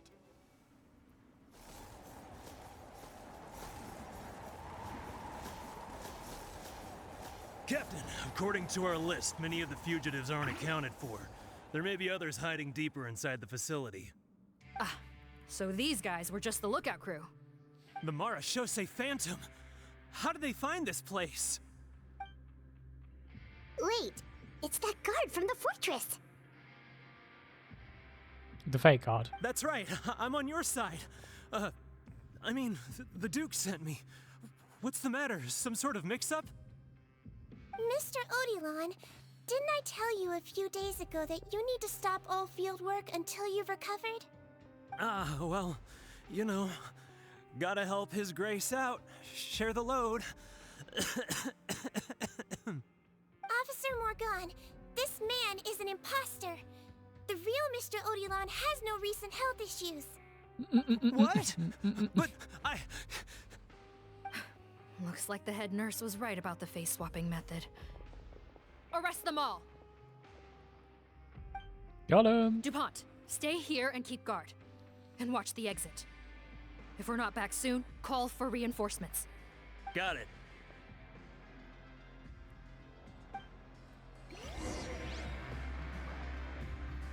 Let's smoke out his lab.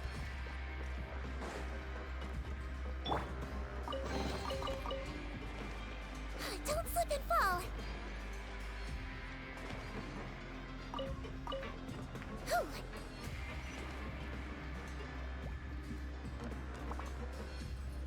What's the pathway of this? Don't slip and fall. Whew. So many jars. Was this some sort of production facility? This scent. It's probably the ingredients used to make butterfly dew.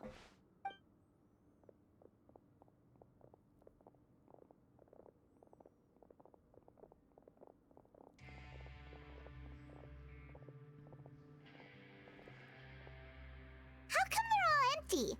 Did it sell so well that he ran out of supplies? How No problem. strange. Why would Rawat choose to manufacture a popular product like that in such a difficult-to-reach location?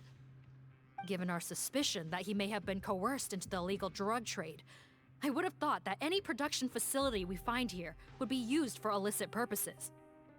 Perhaps butterfly dew is itself an illegal drug. Do you have any evidence for that claim? No, just a guess. We need to find Rawat as soon as possible. He has all the answers we need. Understood. Well, let's not linger here. Let's go. Come on.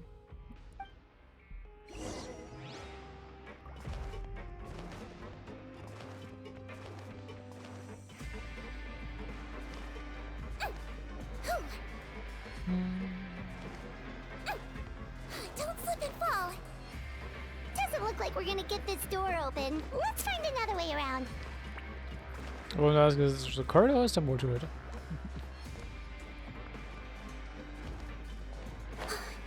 This one's closed too. What's with those carts and tracks? Oh, maybe it's one of those doors that opens when it senses cargo passing through. There's a loaded cart right over there. Let's bring it to the door and give it a try.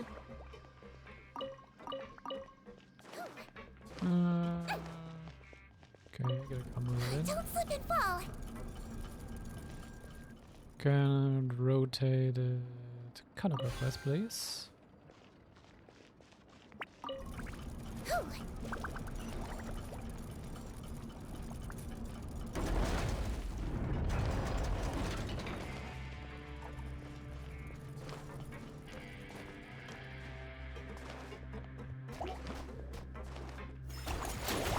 Yoo-hoo!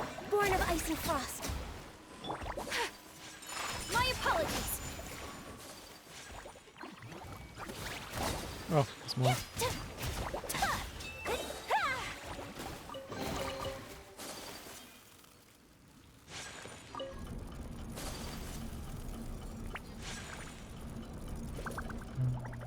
Rise. And rotate.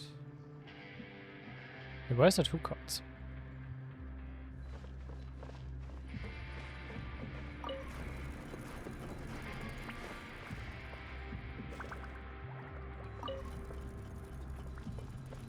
Oh, it's an empty card, that's why. Okay. That's not what I wanted. Counterclockwise, thank you. Roll. Clockwise 2 times. Roll.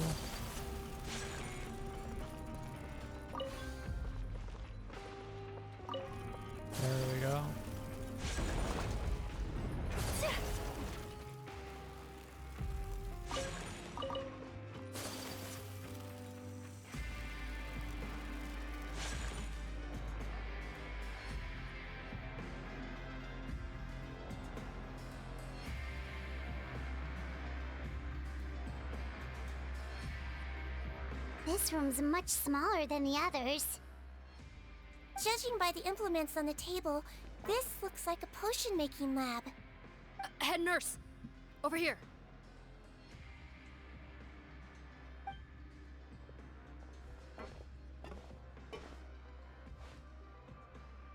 Let's see. Huh? Robot's clothes. Why would he change here? To escape, maybe? Perhaps they stripped him down, left the clothes behind, and disposed of him somewhere else? Yikes, Sigewinne, where did that come from? Oh, what a tragic way to go. Especially with such a bright future ahead of him. How does he immediately take it as true?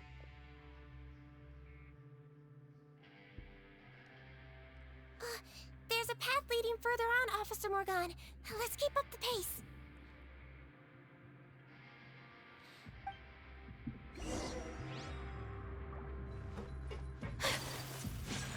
Maybe he's swinging around here.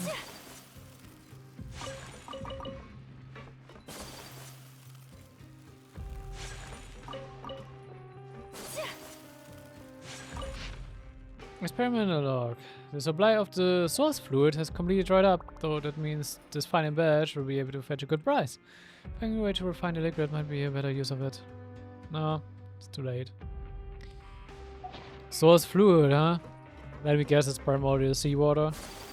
And since we closed up the primordial seawater supply into Fontaine in general,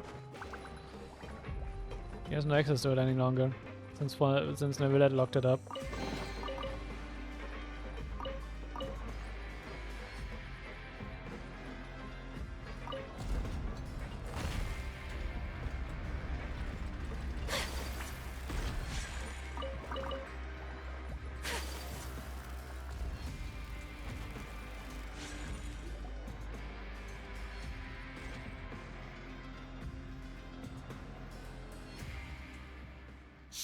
There's a whole bunch of people in there. I got the heads just pop out. Boop, boop, boop. Are you serious? You're telling us that within a day, our faces are going to rot like yours? Fontanian physiology changed dramatically after that great flood, and it's not as compatible with this face-changing solution as before. The side effects are as you can see. Why didn't you say anything before we all used it? Look, my plan got you all out of prison, didn't it? You'd have much bigger problems to worry about right now if the Marechaussee Phantom found out about your other crimes. Consider an ugly mug getting off lightly. Ugh. You're just lucky we didn't leave you in there after you disappeared on us with no warning.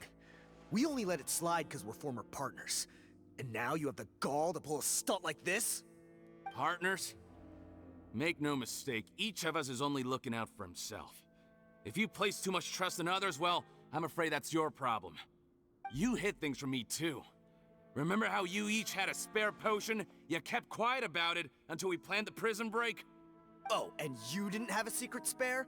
Then do you want to explain how you melted your face off before all this? Guys, that's enough. Calm down. It is what it is. Arguing won't change anything. What's the plan, Parton?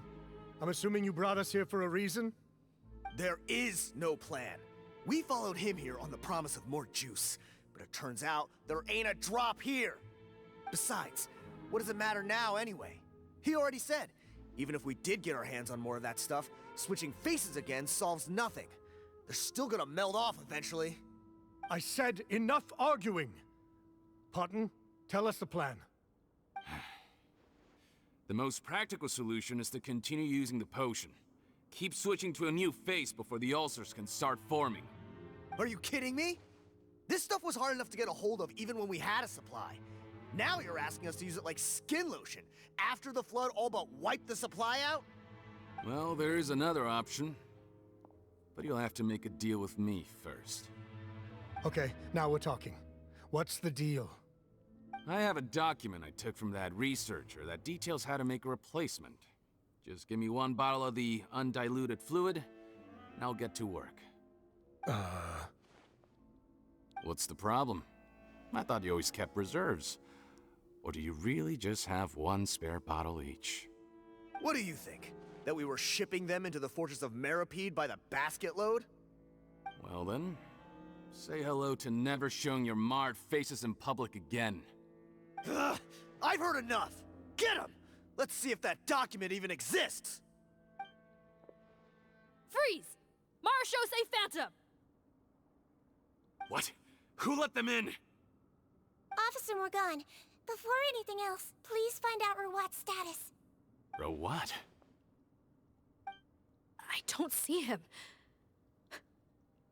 Hand over the hostage now, if you want any chance of avoiding an extension to your sentences. Spare us your condescending attempts to coax us back to our cells. You think we're looking to negotiate? Rawat is dead.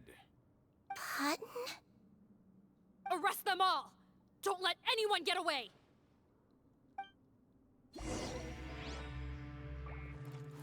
Oh. Guess we're fighting. Let's see! Strike a pose!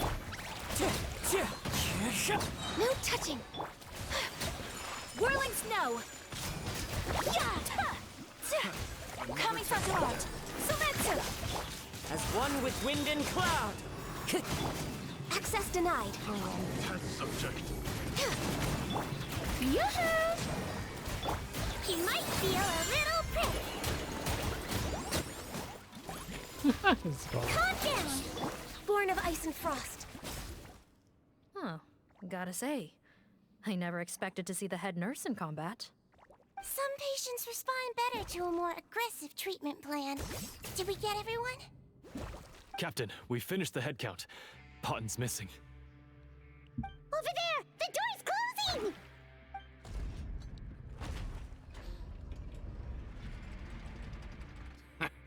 One group trying to arrest me, another trying to hunt me down. Good. I gotta kill two birds with one stone. How did he get up there? There must be a secret passage somewhere.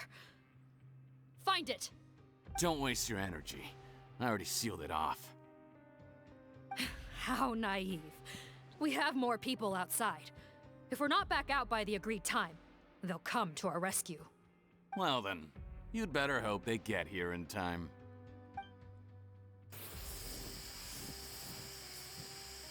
There's some kind of gas leaking from the pipes. Be careful, it's poisonous. This is our distribution center, where we store the product derived from our source solution. We had to use special fire prevention methods to prevent contamination. The pipe network here was designed to emit a gas for firefighting. One little modification later, and it makes an efficient death trap. Why would you do this? Your partners are here too. Oh, please. If they can't supply what I need, they're of no further use to me. Besides, I can't have them exposing my potential whereabouts. He's a maniac! Come on, we gotta find a way to open that door! Go ahead, struggle in vain. Once the last of you croaks, no one will ever find me again. So long! Are you sure you're ready to leave, Potten? You haven't changed your dressing today. You can't cure my face, just give up. And what if I could? Nice try. You're just trying to stall me. Don't you worry about me. I'll find a way to cure my face once I get out of here. Oh, I doubt it. After all, Fontanians can no longer dissolve in primordial seawater. What the? Told you. How did you? The key component of the face-changing potion is the fluid left behind by dissolved Fontanians. It might look like ordinary water, but it has some unique elements in it. Before the flood, all Fontanians were oceanids, physiologically speaking. A potion made from that fluid could dissolve and reconstruct the face of a Fontanian in much the same way as hydroidolins change form. Theoretically, it could give someone any appearance they wished. But since the flood, Fontanians have become true humans. They can no longer provide the source material for this potion, nor reap its benefits. Are you saying This potion is made from Fontanians dissolved with primordial seawater? Then their crimes are far worse than I thought. How could you know all of this? No, wait. Of course! Well, well. So that's why you have a human appearance. It also means that I have a formula you're unaware of. The air's getting thicker. It's getting hard to breathe.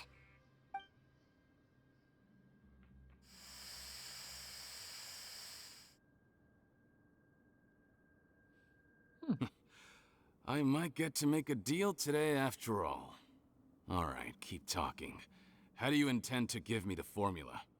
Oh, it's not a formula, but a finished product. I have a bottle of it right here. What? When I tried Rawat's skincare product, I noticed it had a certain special component in it.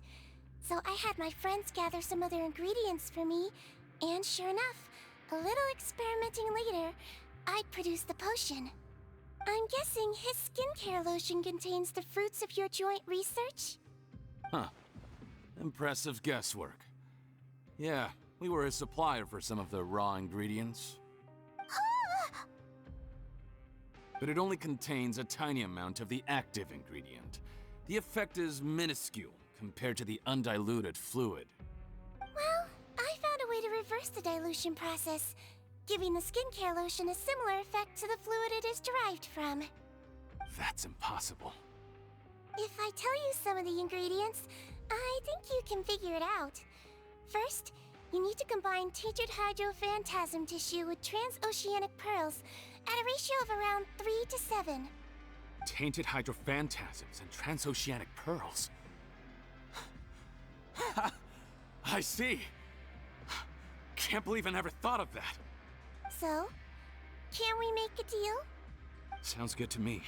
There's a delivery pipeline beneath this window. Drop the potion in, and I'll release you all. Nope, not trusting you that easily. You're like those naughty kids who try to hide their illness.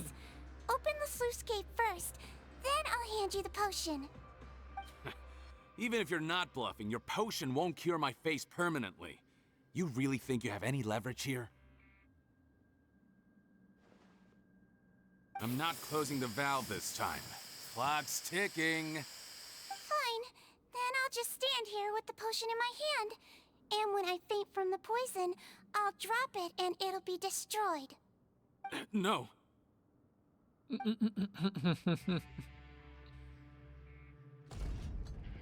Good boy. It's open! Disable that sluice gate! Jam it! Don't let it close again! That's more like it. In that case, a promise is a promise. Head nurse, there's too much poison gas in here. We have to leave, now!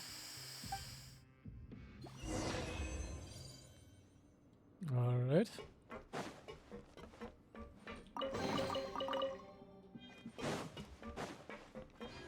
She's good when it comes to persuading people, making people do what she wants. Not gonna lie. She's not only skilled with medicine, but also with her words.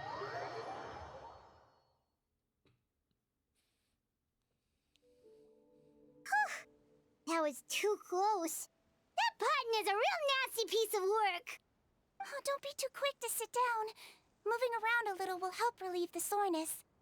Same goes for you, Traveler. Oh, but Paimon, you should be fine, right?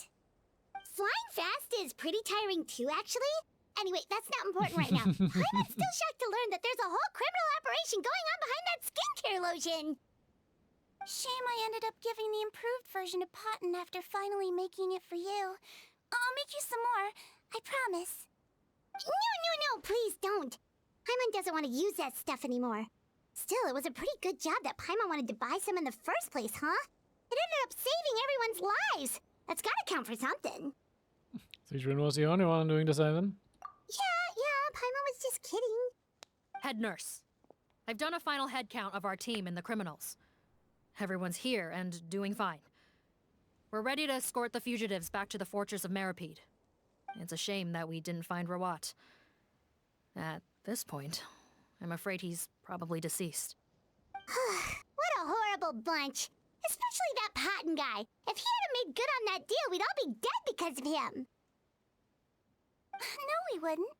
I always keep a whole bunch of antidotes on me for emergencies, and one of them neutralizes that poison gas. We'd have been fine, even if you hadn't opened the gate. Damn. What?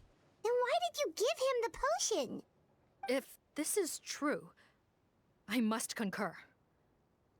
Sorry to be blunt, but I think you made a bad decision by handing him that bottle.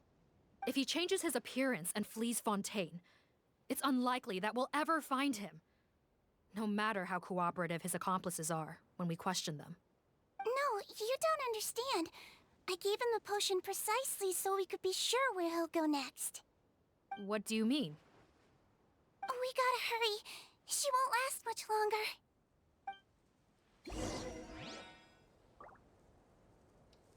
Right, had a bonus destination, so it would be...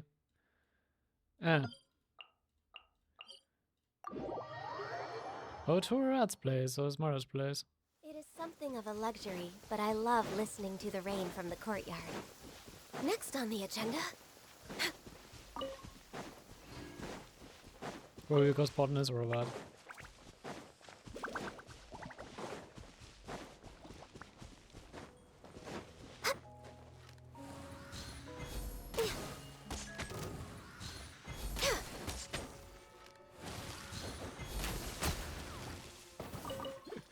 Nice how it's flying around.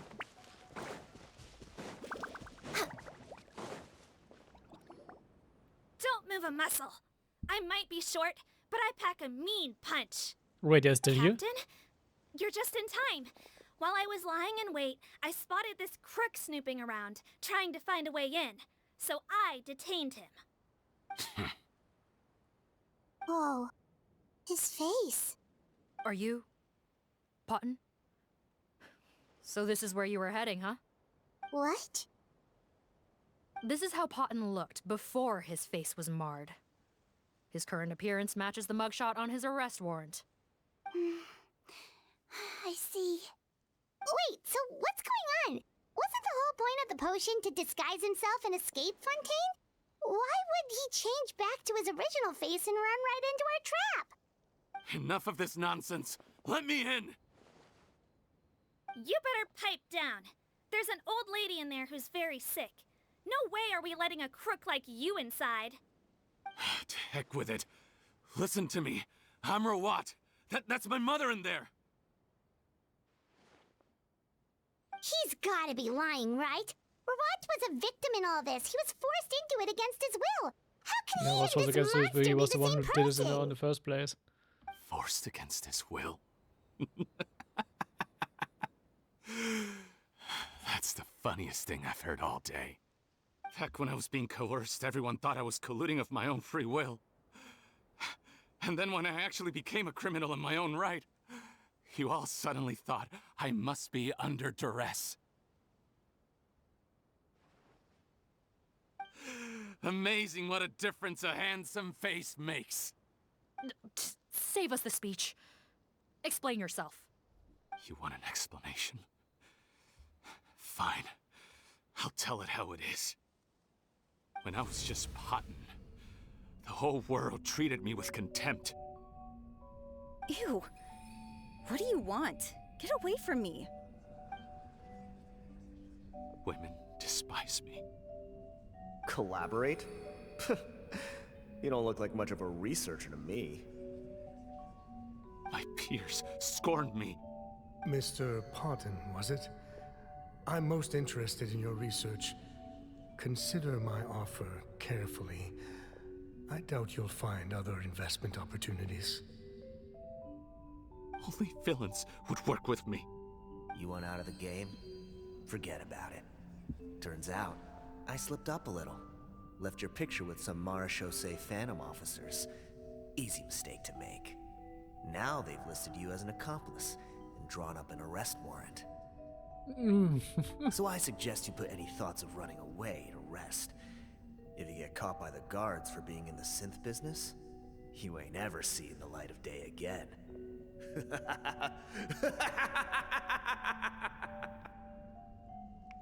There was no way out for me.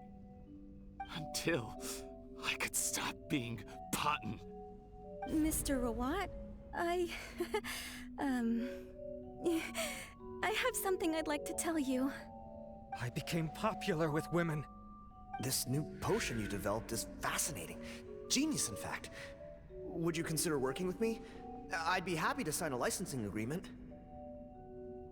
My peers looked up to me. Okay, I'm very interested in your research, sir. You must no doubt have offers from countless investors. So far be it from me to ask for a full collaboration, per se. I merely wanted to express my interest. No pressure at all, naturally. And the villains even began to fear me. Becoming Rawat showed me what a superficial world we live in. But I did not hold a grudge. After all, this superficiality could be made to work in my favor. Or so I thought. But alas, the world seemed bent on finding a reason to make me despise it. Mother, I'm back. How are you doing?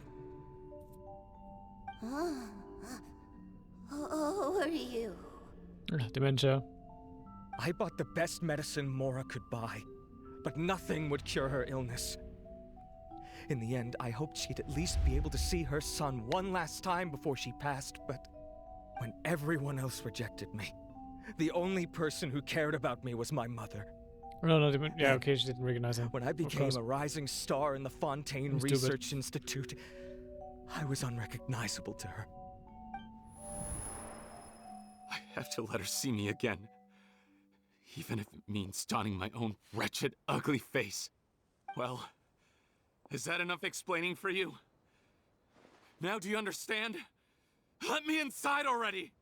Have you ever considered if you'll even be able to look your mother in the eyes after what you've done? You found a way to completely change your identity.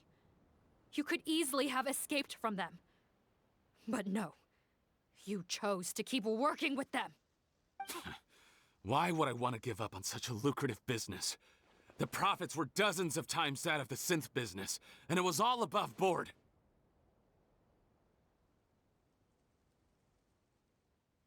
So you kept being a villain just for the money? Villain? By what standard? Is doing evil deeds really what makes someone a villain in your eyes? Or does it all come down to the way they look? None of you saw a villain when I was wearing my other face, did you? You have no right to judge me! You're all just fake people living in a hypocritical world! I regret nothing! My mother would understand! You're a villain to the core! But especially that tongue! Honestly, I don't see a villain when I look at your current face either. Don't humor me. You don't seem surprised by my confession in the least. How long have you known the truth? I didn't know anything for sure until you chose to take that potion bottle and spare our lives. But if you're asking when I started suspecting you, it was the first time you came to see me at the infirmary. I had to confirm my suspicions. That's why I chose to join this investigation. Are you kidding me? A young, promising researcher and a wretched criminal? What on earth gave you the idea that they could be one and the same person? Well, there were no visual clues. This potion's face-changing effects are very powerful. Even as a Melazine, I couldn't see through the disguise. But I believe I understand humanity a little better than most of my kind.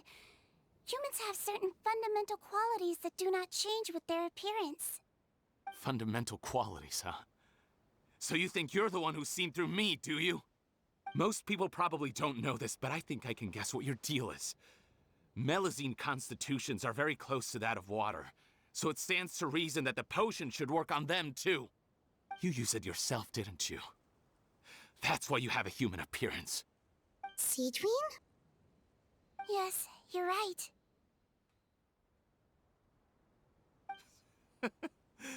I'll bet it was back in the days when Melazines were discriminated against because of their appearance. It was either carry on living in the gutters as part of an alien race cast out by humanity, or become the head nurse of the fortress of Meripede, revered by all. not a hard choice to make. It's a no-brainer. So you see, you and I were the same. And I'm the one who saw through you! That's not important right now. You came here to see your mother, didn't you? Well, I can grant you your wish. Huh? Head nurse, I'm not sure that's a good idea in his current state. Don't worry. Back in the warehouse when I traded the potion for our lives, I was doing it to test him. He was willing to risk sacrificing his only chance of escaping capture by opening the gate in exchange for the potion. Also, he could see his mother again. If nothing else, his concern for his mother is genuine. I see. So before you arrest him, please allow him to see his mother one last time. The Traveler and I will accompany him. You have nothing to worry about. All right. I understand. Okay then.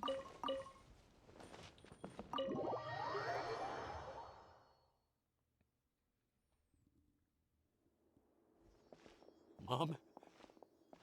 It's me, Potten, your son.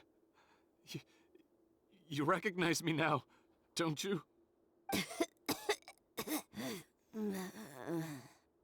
Mom, what's wrong? I'm sorry, but I have some bad news.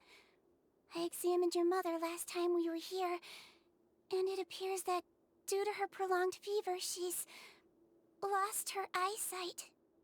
What? Your appearance no longer has any bearing on her ability to recognize you.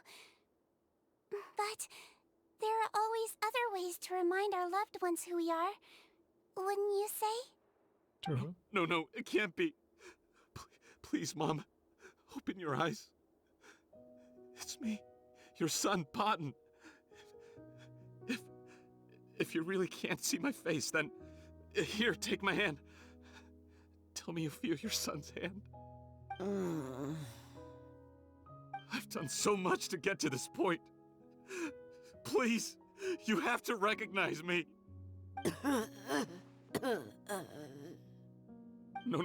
No. The temperature of his palm must have changed.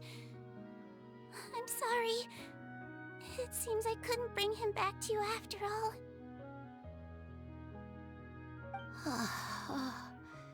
It's you. Thank you.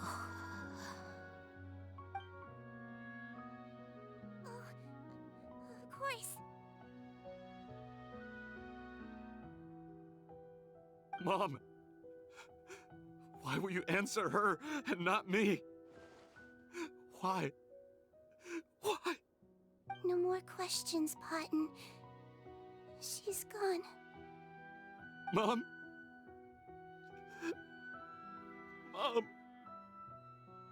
I'm sorry to say this, Potten, but you and I are not the same.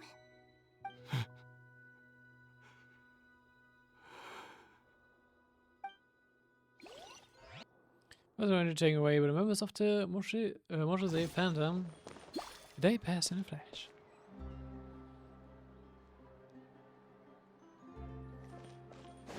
Kind of a bit of a guess why she reacted to Sigewinne. Let's see if Sigewinne tells it to herself or not.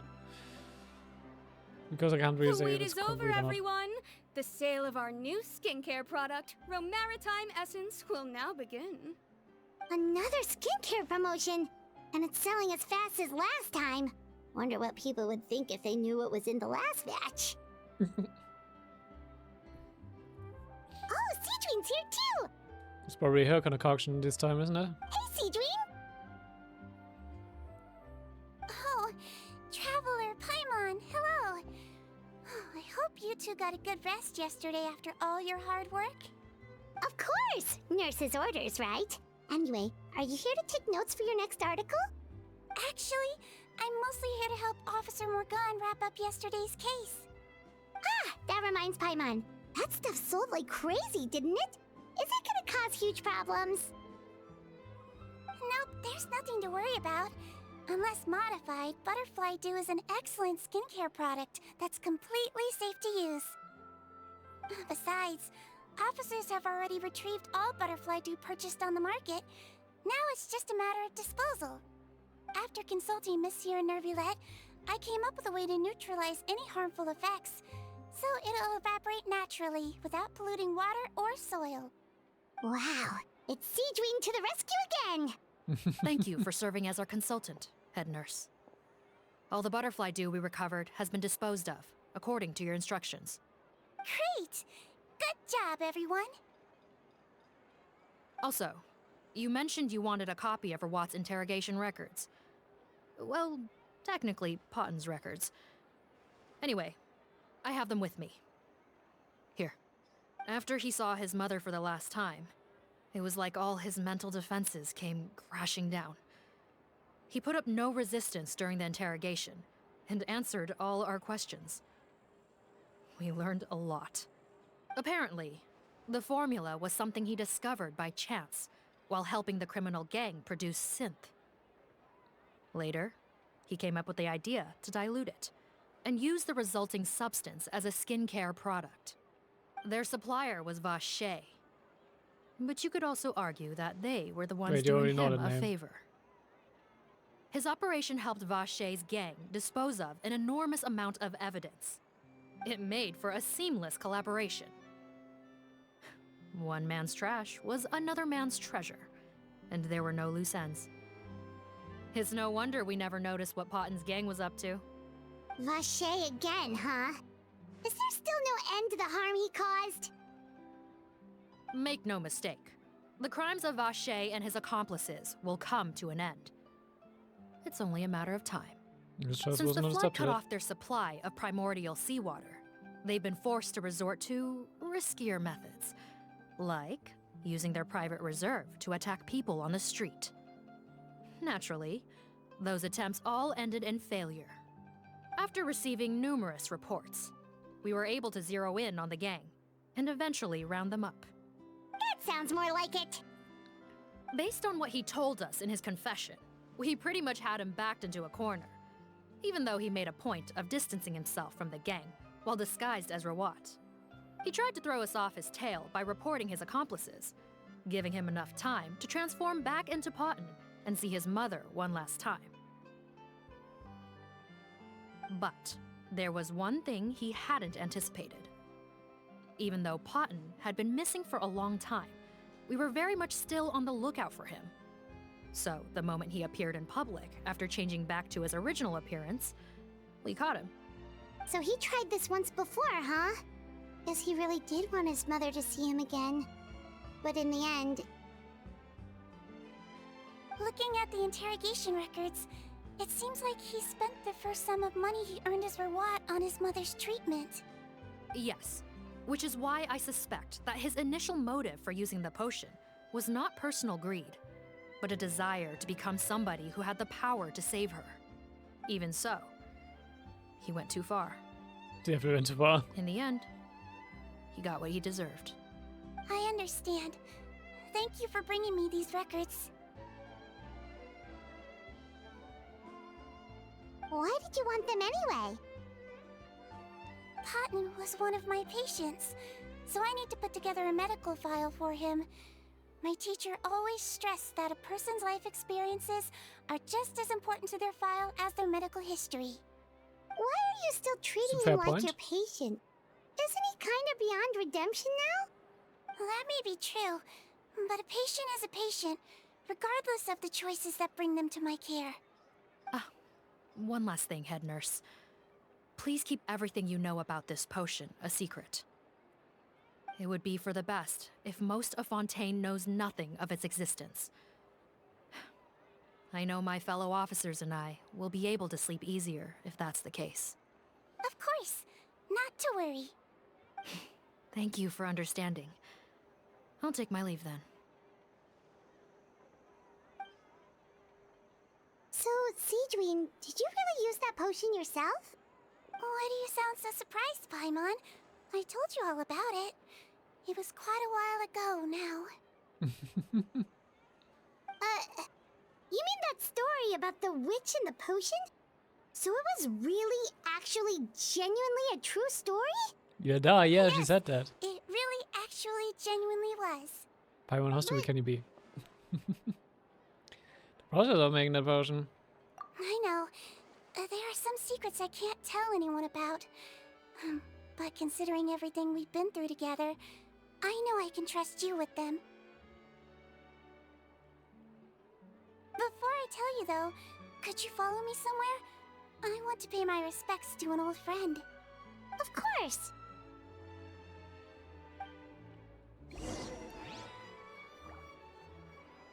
Alright. Give your phone to meet. Wait. There.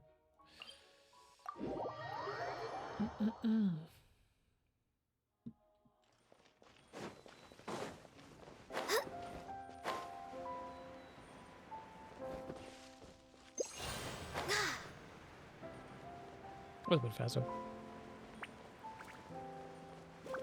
Oh, no, they didn't write they are here.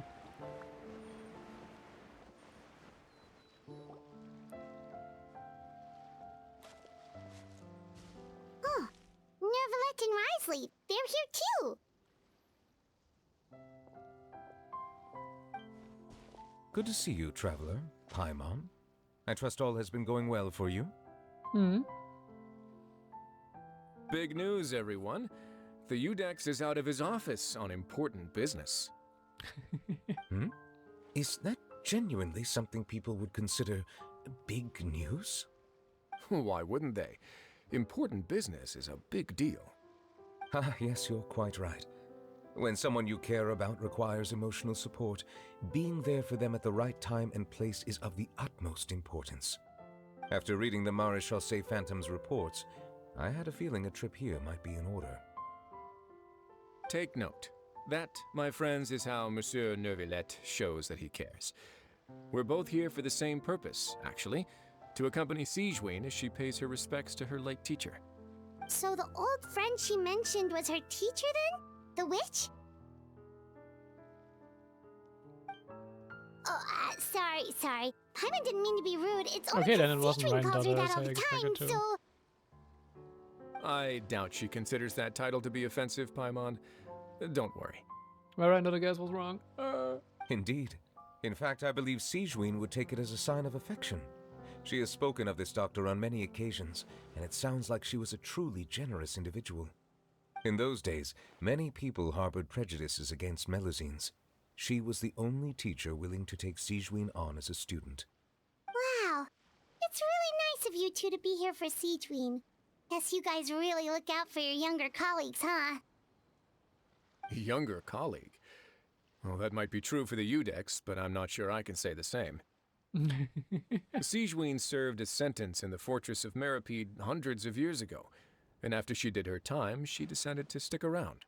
She's been an integral part of our administration ever since.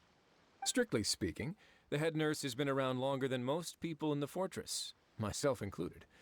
Pretty sure that makes me the younger colleague. Fair point. She served a sentence? Just committed a crime? Yes. Long before I became Udex, there was an ancient law in Fontaine that prohibited any attempt to transform another species into a human.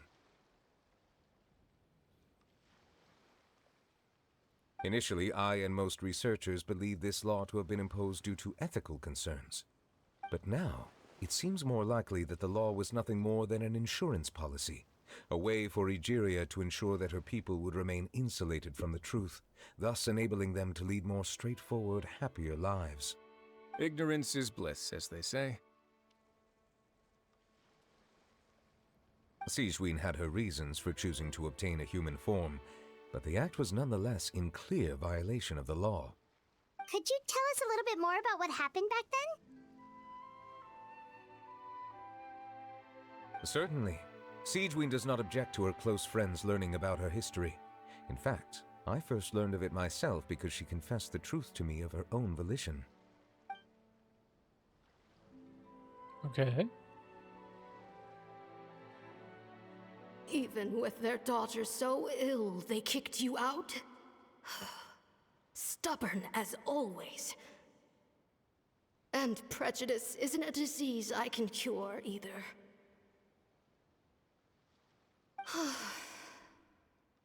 Shame that I don't have the energy to get over there. You're laughable, you old witch. You want to save everyone in Fontaine, but you can't even save the patient before you. Master, what are you...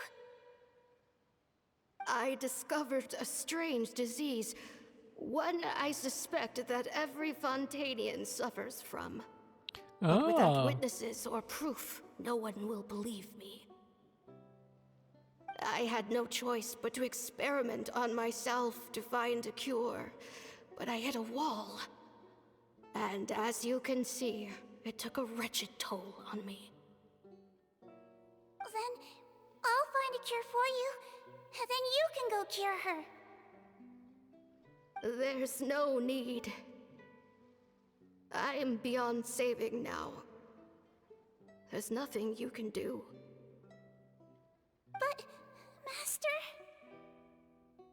As I said before, a doctor's duty is to treat whatever ailments they can. I know, but they don't trust me at all.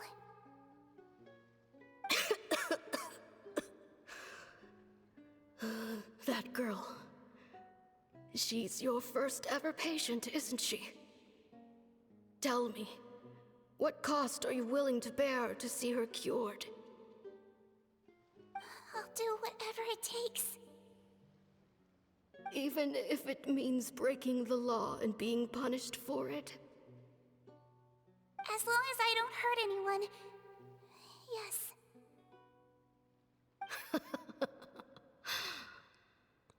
No. Spoken like a true student of mine. Then I shall make one more final gamble. And see my experiment through to its end. Leave me for now, and come back in 2 hours. If I am able to work this miracle, then I will have found a way to save all Fontanians, and I shall be able to help you treat that girl. If not, then it means there is one more disease in this world that I cannot treat. In that case, do not come looking for me. I will leave you a parting gift. An accidental discovery happened upon through my study of this strange disease. It has little use, but it will at least help you cure this one patient you can reach. She dissolved herself. Interesting. When Sigewinne returned, the miracle had not occurred. She found a potion bottle and a note on the table. After using the potion as instructed, she gained her current form, breaking Fontaine's law in the process. And after I had confirmed the veracity of the events, I gave my verdict. So that's what happened. She just sacrificed herself and left the potion behind. I fear Sigewinne only understood the full story after the truth about the dissolution of Fontanians was uncovered. When I reflected on all this with that knowledge in hand, I felt a deep sense of regret. As I use the law to uphold justice, there are times when I cannot help but acknowledge its ruthlessness. After the final details of the events surrounding Sigewinne's transformation came to light, I checked several sources and, thankfully, the legal code does not require Sigewinne to shoulder any additional punishment. Wonder how she feels about all this. Since she invited you here, I imagine she intends to speak of these matters with you, no?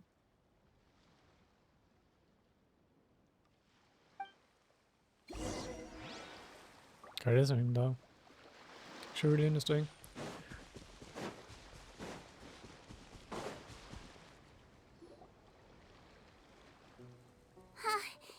You're here. The old friend I mentioned was my teacher. When she passed, her body was nowhere to be found. All that's left of her is an empty tomb. And even that's deep underwater now. Sigewinne, the witch who gave you the magic potion, she was your teacher, wasn't she? Sounds like Monsieur Neuvillette filled you in. After learning the truth, it must have been hard to process, huh? Well, to be honest, after I realized what really happened that night, my first thought was that it kind of made sense. It seemed exactly like the sort of thing she would do. But she was planning to sacrifice herself and never told you. That's just who she was. If lying is what it took to get a kid to take their medicine, then that's what she'd do. A truly great doctor. Alright, but why did you turn yourself in? I broke the law, simple as that. My teacher made her choice, and I made mine. True. It's just the way Patton framed it when he was asking you all those questions, it made Paimon really mad. You're not like him at all, and everything Neuvillette said confirms that.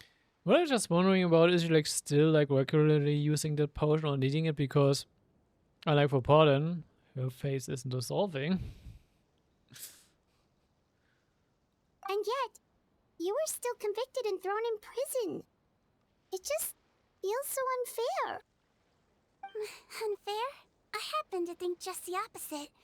If I hadn't served that time, I'm not sure I would have been able to stay strong when he was questioning me. Well, what makes you say that? I knew you'd be curious. Let me tell you a story. More story time. The verdict came down. This Melazine is guilty. Deudex defended the authority of Fontaine law, but he did not confiscate the Melazine's medical kit. And so, the Fortress of Meripede gained a new little doctor. She still wore her hood and raincoat, even though it never rained in the fortress. Perhaps thanks to her human appearance, no one refused her treatment. She treated more and more patients, and her sentence grew ever shorter. Finally, the people of the fortress could not live without her, and though her sentence ended, she did not leave them either. Then one day, she received an invitation from the outside world. The location seemed familiar, and when she arrived, an old lady was waiting for her. She saw right through the Melazine's disguise, but didn't reveal it. Instead, she asked a question. Tell me, why do you think you gained the respect of so many people? I'm doing right. What about you? Despite being a Melazine. Because I look like a human? It's been 50 years, Sigewinne, and you haven't aged a day. I think everyone knows you are not human. I finally found you, after all these years. I still remember, you know.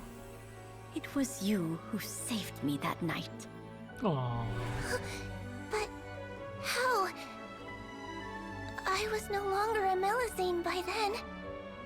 Does it really matter if you're human or Melazine? I remembered the warmth of your palm. It's quite unmistakable. And you know what? It hasn't changed one bit. You don't have to hide anymore, Sigewinne. That's These adorable. days, everyone wants to make friends with Melazines.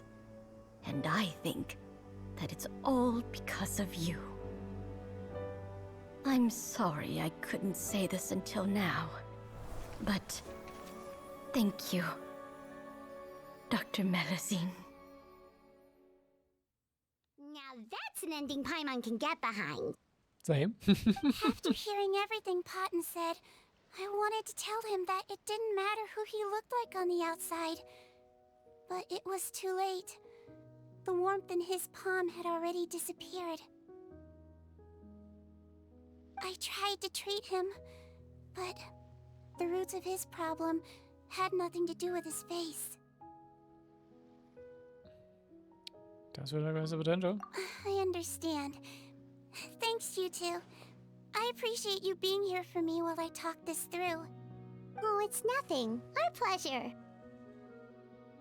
Oh, there's one more reason I invited you here.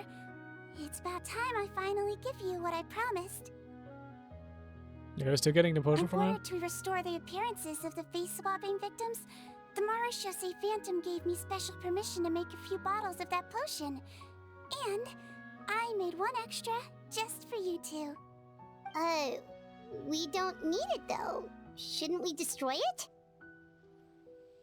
Well, even if you chose to destroy it, I still thought I should give it to you first. You two did so much for me. How could I break my promise? Well, fair enough, but anyway, Paimon's definitely not interested in this stuff anymore. It may come in handy for Still, online though. If this is the very last bottle in all of Teyvat, getting rid of it would feel like kind of a waste. Maybe we can give it a special meaning somehow. Oh, Paimon's got it!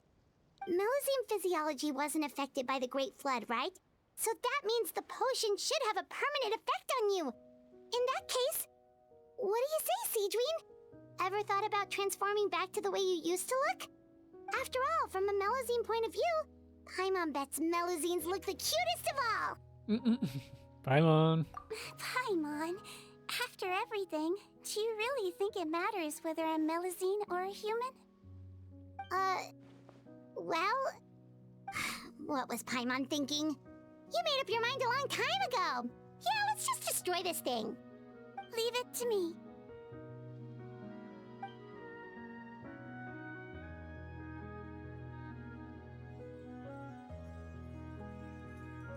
Ooh, looks pretty though.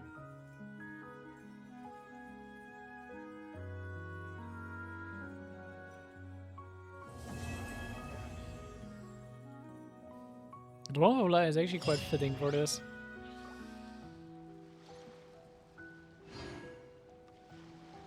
And are the two of them already gone?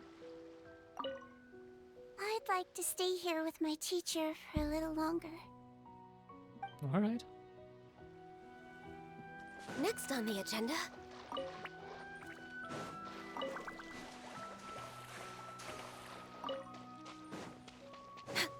Next on the agenda... Guess her two companions who were looking after her already went away. We're way behind schedule. With that we have Sigewinne's story done. Only leaves us with like 5 more. God. Seeing how long they all like take at least like 2.5 hours, this will be like still like 12 hours to go through all of them. I'm betting like Skirk ones will be a bit longer, considering of like the little orbits I've seen from her already.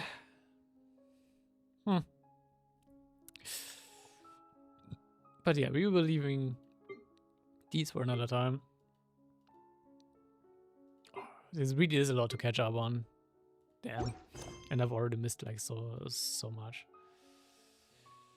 But yeah. It's done for me for the day.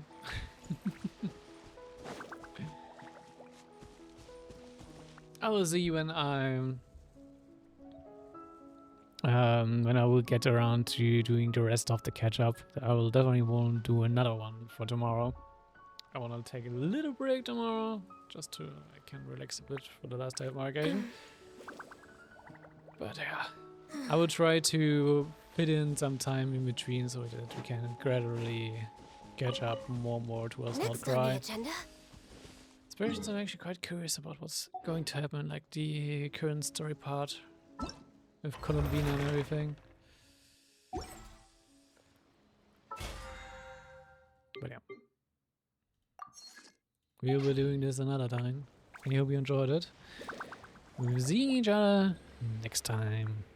Na dann, bye bye.